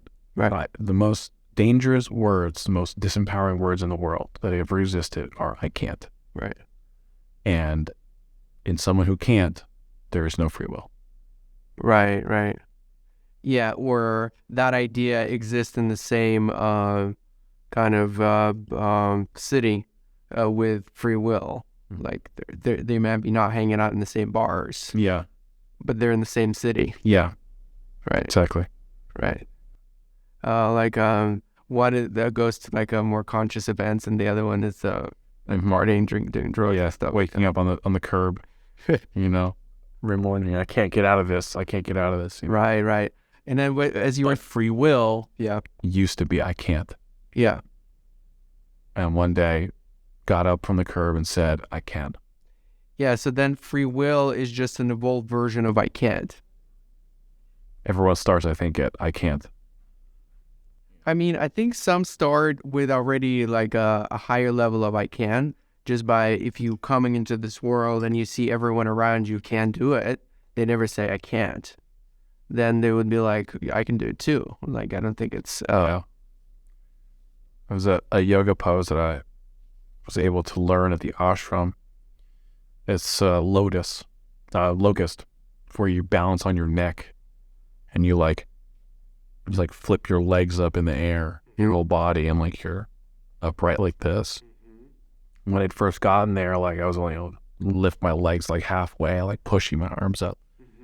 And you're basically upside down, looking up, and then the floor is here. No, the floor's here. Okay. So you're like laying flat on the ground. This is my head. Yeah. Right? Yeah. So I swing my feet up. Yeah. And I'm like this. Where are your hands? My hands are either on the floor like this. Oh, okay. Right? You're yourself there, right? And your legs go up backwards. Right. Like what's it called?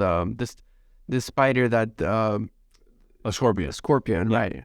Yeah, a scorpion would be when you bring your legs now down over in that pose.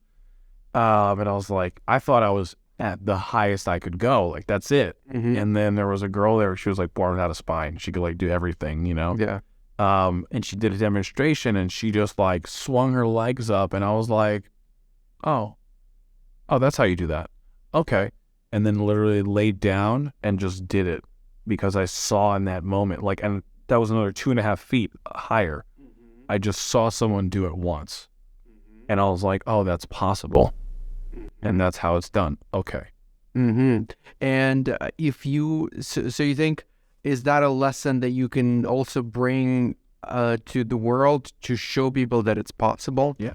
Anything's possible. Right. And especially if it's been done before. For sure.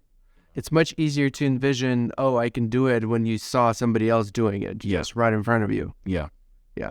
It's like jumping off the cliff where you came there by yourself. You're like, sure, you know, this is a pretty high up place. And then you see like a bunch of people jumping. No, in second thought, you just jump. Even better, you see like a little kid jump and you're like, and the problem though is that people will get upset. You know, people are like, oh, that other, they could do it. They you know, they become bitter and it should be like this. Oh, I could do it. Yeah. Yeah. I think it's also the support of the jumpers to say like, oh, you can do it. Yes. You know, see, it's easy. And not like, oh, you know, you're pussy, you can't do it, you know. Something like that. Yeah. So more people like that. More encouraging people in the world. Tell people they can jump. It's going to be okay. Yeah, those who also encourage themselves to step into discomfort and it's recognizable and it's appreciated. It's not just about coming and telling everyone like, go, you could do this or you could do that. Also showing by your acts that you're also stepping into your, you know, like you're making different decisions but there's still challenging things that you also pushing yourself towards, I think. It's like sacrificing yourself. Yeah. In those little moments in life throughout your day, you know, showing people like, yeah, I can do it and you can do it. And You see it as a sacrifice? Having courage, I think some people look as sacrifice sometimes, being willing to do like, you know, I'm willing to do it. I'm willing to be the first one to do this thing. You know, I'm willing to show people around me it's okay to do this. You know, you're sacrificing your ego. Right. Putting it on the block. You're like, sacrificing the ego though, and not sacrificing maybe the true self. It's not a sacrifice that leads to loss in any way. Right. You know, Exactly. It's very gainful, actually. Right.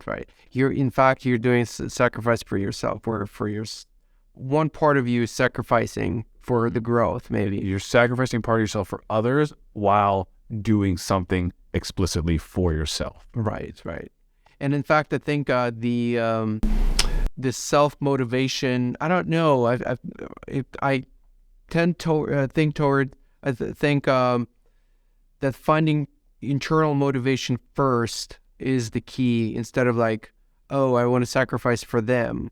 It has to be you need to find the sacrifice for yourself first to do it. I don't know how is it for you? It's self-actualization. Yeah. Realizing that you have to do for yourself first.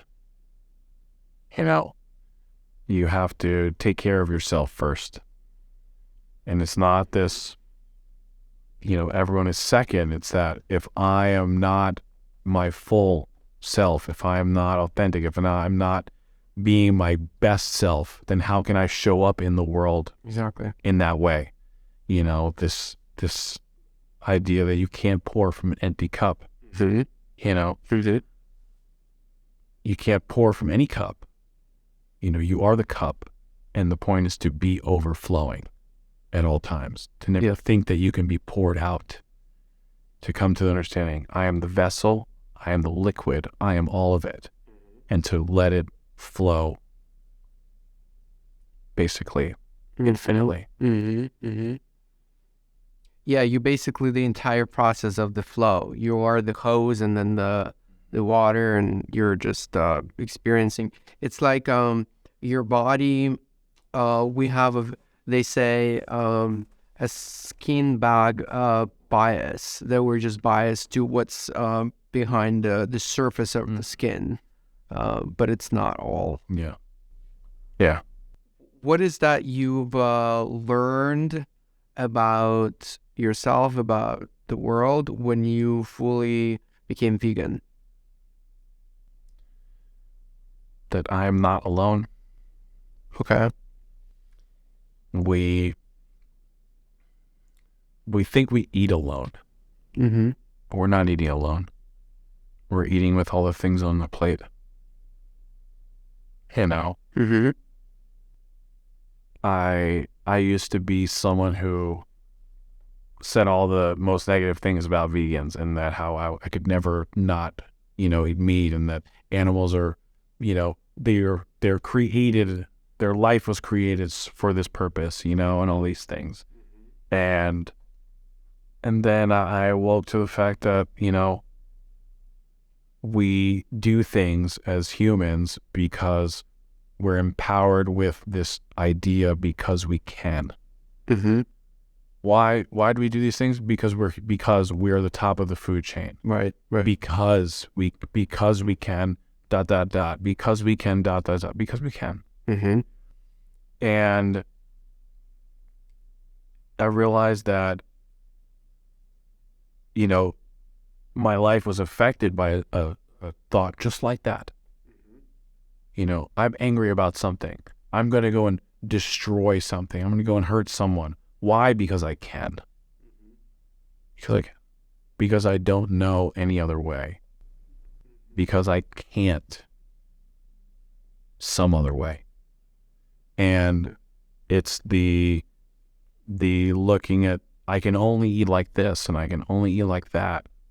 It makes me blind to what's really happening here. It makes me blind to the fact that these elements on the plate were once alive, were once sentient, were once capable of being free. Completely. And when I stopped, I didn't like go vegan, like intending to go vegan. I stopped drinking, and my diet immediately shifted. I just didn't want to eat salty, rich, fatty foods. And so it's hard to digest without alcohol. Yeah. Stuff. Yeah. And I just I was like, I'm going to eat some salads and some fish. And then I stopped eating fish because I went lobstering for the first and only time. Mm-hmm. And, we go and we put on this gear, and you go down into this environment that is foreign, and you're reaching for these beings that are running from you. Yeah. And they make these noises, they snort, and they're like, and they're running from you. And we snare them and catch them, take them out of their environment, take them to their house, and I have them in my sink, and I'm like ready to cook them. And I'm looking at them, and they're alive, and they're making noises, and I'm like, I'm sorry. And my best friend and my sister are in the other room. They hear that, and they're like, we're sorry. And I cook them, and I overcook them. And we're sitting there, and I'm like cutting into it, and it was tough and it's dry, and I was like, what the fuck? I'm like, all of this, all that for this, for this moment of disappointment and displeasure and dissatisfaction, you know, and I ate it, and I was like, I'm going to eat this, you know, and respect this, and never again, you know, and reflected on, you know, the murder of my beloved, you know. That wasn't necessary. Didn't have to happen that way. But someone felt like they couldn't live a different way. They lost their job. So he lost everything that was important to him. So because he could, he went and destroyed something beautiful. He went and destroyed something that was sentient. Went and destroyed someone who was living free. Yeah. Yeah, I mean, I certainly see how in the society which you can get any type of food and you have an abundance of resources, you get to choose what you eat. And that's certainly a respected, you know, position to take. I think of, let's say, hunter-gatherers who they didn't kill for the same reason as you were saying, because because they had to, almost, right? That was a very different time and different relationship with killing that they had. Yeah. Now there's no relationship with killing, you know? Right. There's like a movie and you see someone, you know, get hit by a truck and you're like, oh, did you see how that happened? And people have a disassociation now with life. Sure. Right. Not with death, it's with life. Right. You know, and how fragile it is. And there's, for me also, veganism taught me that there are so many other ways that we can live in different ways of life, not just food, not just eating. It helped me understand that there can be a different perspective on things. There can be a different way. Where before, you know, I thought like, no, I'm only going to eat this. I'm going to fucking eat caviar every day of my life. And, you know, lobster and shrimp and foie gras and steak. And, you know, I used to cut whole sides of beef, get like slabs and cut my own steaks and cook whole pigs. Crazy, yeah. Yeah. Yeah, you went the other extreme, because I've never experienced like cutting an animal, for example. You know, I certainly think it's an important experience to deepen your relationship with, especially if you're eating meat. Yeah, like hunting and really understanding what goes into putting meat on your plate. Yeah. People don't have any connection with their food anymore. You know, piece of chicken, you know, looks like a piece of something, right? Like it's a cheese, you know what I mean? Yeah, it's like blocked or something, and it doesn't reflect what's really right. You know what this is on your plate. Right. Yeah, the heads are always cut off, so you don't even recognize that it was an animal. Yeah. Yeah. And now, you know, if you're even getting a whole food animal piece of something, that's one thing. Most people are getting processed, or it's already cut into a steak or something like that, and someone's cooking it for them. It's like, what am I having? I'm having this. This is what I'm eating tonight. Right. You know, I'm not eating, you know, this animal that used to exist. This and this and this. It's in that sense. Back home, when I was growing up, I remember you Belarus. You would go to a market. I'm sure that happens here, I guess, too. I don't know. You go to what's the market that sells meat? What's that called? Butcher. Like a butcher. Uh-huh. And then there are parts of animals. Like you can recognize that it's part of the pig and face and chicken when you buy with the heads and things. And that's actually a healthier way, I think, for people to always have that remembrance. Like, make sure you understand that it involves killing. Yeah. Now it's just like a line of products in the cold section in the supermarket, you know? Right. It's a ribeye or a top sirloin or a cutlet, right. You know, or a filet. It's not, you know, this is the back muscle. Exactly. This is the leg. This is the This is the forearm.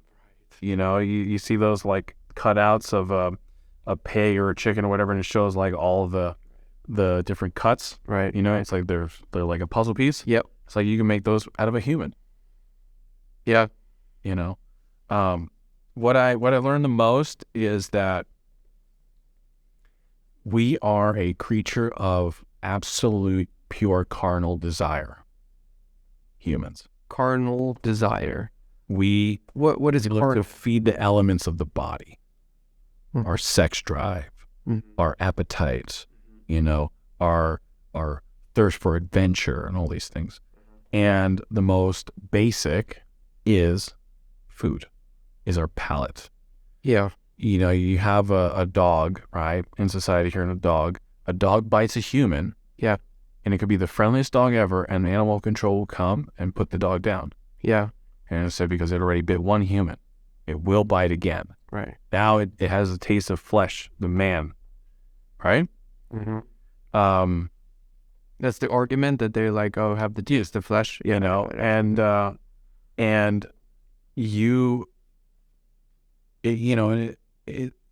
how different is man, you know?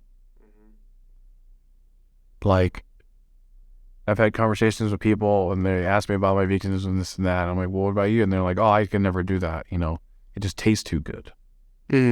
Right. That's what cannibals say. Because it tastes good. Yeah. And, you know, when you have a taste for flesh and taste for blood, it's because, oh, it tastes so good. It's like you're unwilling to understand and see what's happening. Yeah. It has something that's even affecting your body because it tastes so good. Right? Yeah. You can't even control yourself. Right.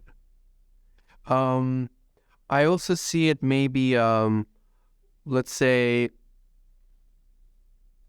plants are also conscious beings that have, in some degree, lower levels of consciousness than animals do. And us, the higher conscious being we eat, the more it brings us down to the lower levels of consciousness. At least that's a perspective I tend to sometimes immerse myself in and like really understand how that works.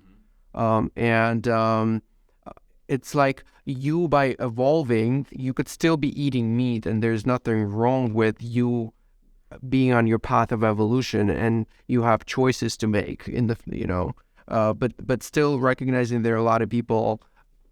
It's just basically painting the picture of where we are without blames, in a way, right? Like, and say, if you want to change something, then lead by example or whatever method you have to contribute into a better world for you is. But whatever is happening, that's just where we are, basically. Yeah. Yeah. Like, it's your choice if you want to evolve. Like, I know that I have a more connected and clear perspective of my own personal humanity now through having not eaten meat, gone through the physiological changes that literally happen of taking it out of me. I feel connected more with people. I feel connected more with animals, and, you know, I am more conscious about my own actions. And I think it's a journey we're all on. I think it's part of the evolutionary process. And to elevate your consciousness to a certain point, you have to give up some of these baser elements. It's like, what are you trading? What is your investment? You know, what you want your ROI on consciousness, right, and understanding, you have to invest. Right. And, you know, it's like the opposite. You look at people who just constantly eat meat all the time, and like they're very focused on baser elements of existence, you know. And it is an evolutionary process. It doesn't mean anyone becomes better than another person. It means I am better myself than I used to be.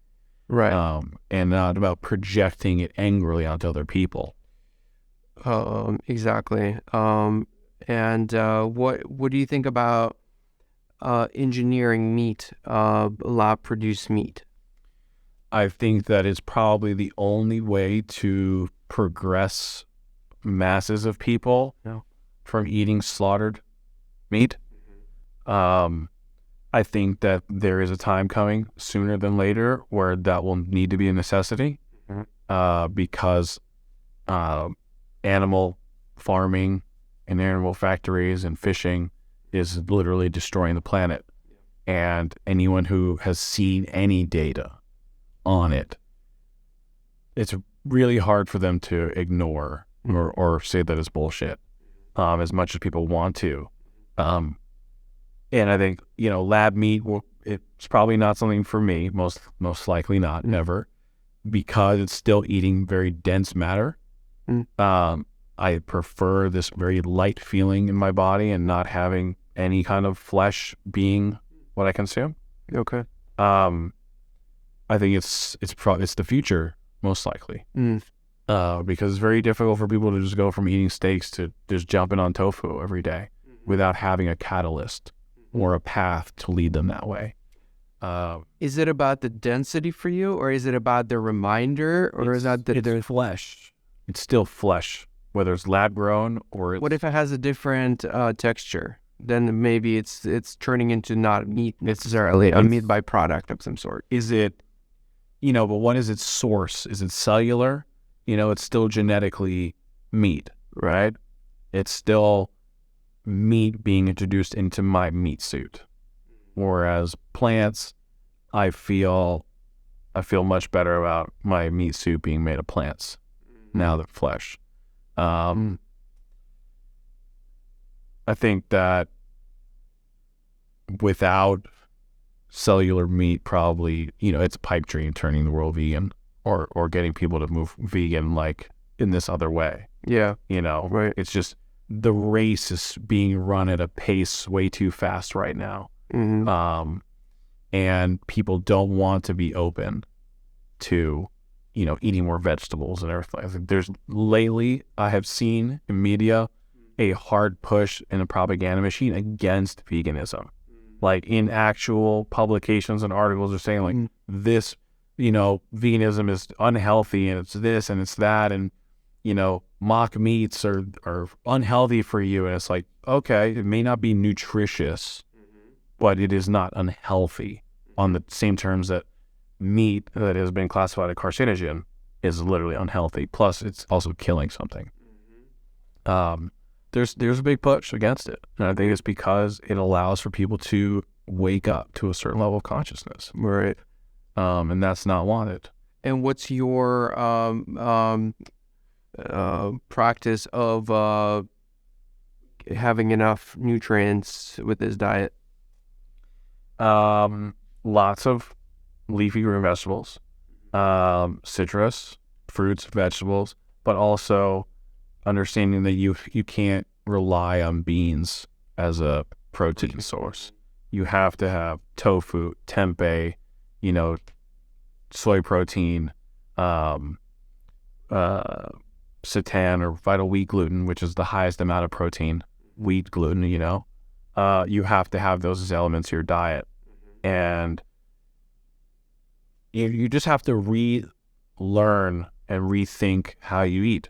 Yeah. People think like, oh, you have to eat supplements and this and that. It's like most people are eating supplements also. Most carnivores take supplements. People who work out take protein shakes, which have supplements in them. Right. But whatever goals you have. Exactly. And most people, vegan, vegetarian, and I think vegetarian is a bullshit word, or carnivore, are vitamin B deficient. Everyone should be supplemented.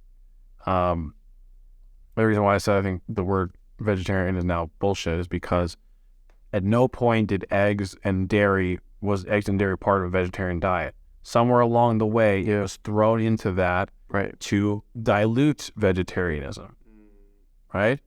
To be like, oh, well, I still eat eggs and cheese, and my diet is vegetarian. I only eat fruits and vegetables. My life perspective is vegan, and I think, I'm for cultured meats being spread. I don't know what that's going to do. That could be our Resident Evil zombie apocalypse, moment. Yeah. Who knows? Because like when you eat fruits and vegetables, they're in a state of living. Yeah. They're still alive. Right. And when you eat flesh, it is dead. It is in a state of decomposition, right? It's decomposing. Right, exactly. When you're eating lab-grown meat, I mean, this was cellular meat that never lived or died, kind of, or has it never died and it's only been living? It's being grown. I don't know what that's going to do to the human body. Who knows? Right. Over time. Right. But I feel like if you're doing it through lab, the meat from the moment, let's say, comparing killing an animal and somebody is eating an actual piece of meat after purchasing it in the supermarket, the time gap is pretty large. I feel like with the lab-produced meat, you don't have to produce much, overproduce basically. You can produce as much as people consume it. It's much easier to plan for it. I think most restaurants in the future will have their own like printer. Probably. Yeah, they would just get the raw materials and then print burgers. Yeah. Just right into burgers. They just grow hamburgers. Imagine like they genetically modified a flour instead of a flour. This is like a hamburger. It's a hamburger flour. Yeah. They'll be just throw it on the part that grow burgers and hot dogs for people. That'd be great, yeah. Yeah. Yeah. It's meat, flour burgers. Yeah. But I mean, I would not, growing up, that's actually also describes my gradual stepping into something new. I've done moments where I would go cold turkey and then recognize that I still have to have one foot there to have like a smooth transition. Kind of what happened with me with the like quitting corporate. I did cold turkey. I was like, I can just drive Uber while I'm figuring myself out. That wasn't a good plan. I still had to like go back to a part-time corporate gig, remote, while I was developing photography. So the intention was there to go full cold turkey and then just start something brand new. But the reality of things, I couldn't sustain myself and just doing brand new things. So I had to and same with meat. Growing up, meat is in our family, we were eating, I would say, much less meat than the majority because we couldn't afford it.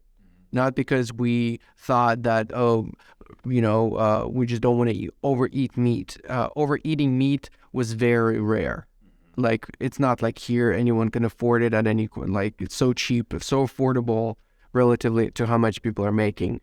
Back home, meat was a celebration in a way. Like, having a lot of meat meant that you had excess of resources to purchase them and stuff, right? So for that reason, I wasn't consuming a lot of meat. And so I have a very different relationship with meat, even the way it was, back home, they don't have this massive production of meats and it's much more sustainable and things like that. I'm sure now it has changed. I don't know like exactly where they're at now, because I know that with the global supplies of like very inexpensive meat from other places, they're probably selling that shit too, and people are buying it too, probably. Yeah.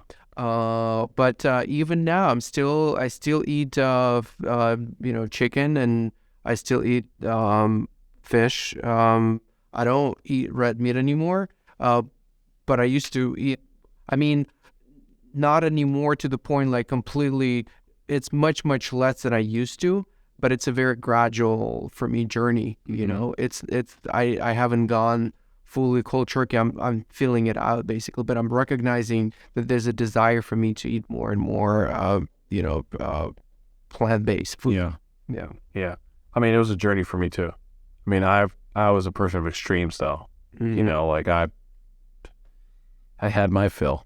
That's really where I got to.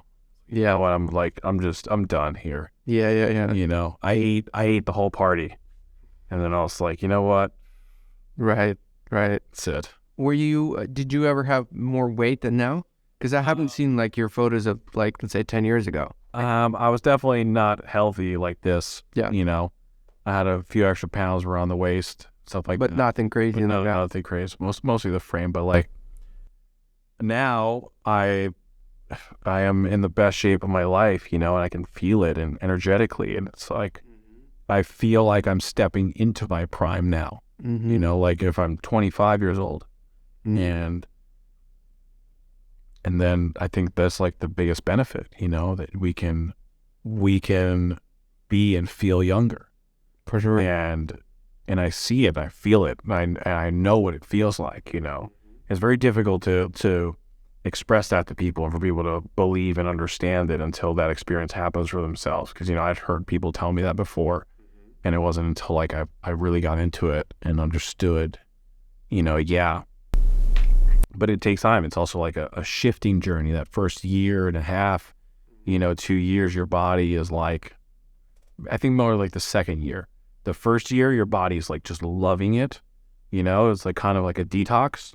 Yeah. And then the second year is this kind of like, okay, now your cells are shifting a little bit here and there, and it's a bit of a journey, and your tastes kind of call out to you, you know, and you smell things, and you feel emotions, and those emotions connect to memories of food. It's a journey. It's a journey. I'm sure your level of sensitivity changed. Like you're much more sensible to different tastes, right? Yes, because there isn't like an excess for the most part in a lot of the food I eat of like, you know, oversaturations of salts and oils and things like that. But my senses overall are definitely heightened. Very similar to that moment with the alcohol tincture. You know, that little bit dulled a lot of my senses, and I've become a lot more aware, basically aware of my overall surroundings. You know, my physical and energetic bodies are a little bit more tapped into, and I love that feeling. I love, you know, being in a really high state of consciousness and fully aware all the time, and anything that kind of like slows that down, you know, slows me down overall. And total. So it's kind of like also chasing a high. Yeah. It's chasing a high or a higher state of awareness. In a higher vibe. Yeah. Yeah. And that's what I prefer with my, you know, extra sensory adaptogens as well. You know, like alcohol, I think, is something that kind of like pulls you down.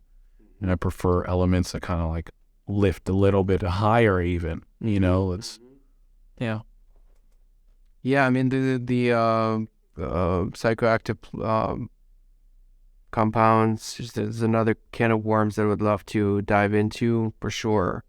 I think this is probably a good time for us to move over to the next activity. Yeah, for sure. Taking some photos. We can dive into some psychoactive activities tomorrow night too. Yeah, I feel like the more appropriate environments. Yeah. Well, give me actually some feedback on this experience. Yeah. How did you feel communicating this way? It was great. It's great. You know, really, really excellent. There's a mosquito behind you. Oh, really? Yeah. Right behind me somewhere? He was just behind your... Fucker. Yeah. But the whole time, or you? No. There was at one point when we came back in, and I saw behind you. And I flew behind you. I was going to say something, and then he just disappeared. So I think I saw it in my side eye. No, it's great. I think it's very. It allows people to be very engaging. It allows me to be engaging. You know. Right. And keeps you focused, which is great. Yeah. Yeah. No, it was excellent, man. Right. You know what I'm thinking? The next iteration at some point, maybe not in this space, maybe somewhere else. I'd like to have an experience where the chairs are much more comfortable, and also there's some notion of a table in front of you. Yeah, where you can put things, you can like lean over, and you can a little bit more homey feeling. Yeah, definitely, because it feels very comfortable to speak, and the only thing are the actual like elements that you make it a little bit more comfortable, and then it's just like you can go for hours. You know? Cool. Exactly. Cool. Yeah, that's great. Any last closing thoughts that potentially you might have had before coming here that you maybe wanted to share and we haven't touched on those? We touched on a lot of things. We're like all over the place. We did. But you know, when you asked me about like the things about veganism and everything, on this journey, you know, on the journey of anything, when you discover something that you love and that you like think is very beneficial, like people want to spread that and like share it with everyone. Mm-hmm. And sometimes people become very zealous about whatever it is, you know, whether it's spirituality or veganism or, you know, fucking crypto or whatever. You know, we have to find that balance of sharing, you know, our passion and our love and our understanding of something in a way that is inviting for people to want to lean in and hear and listen.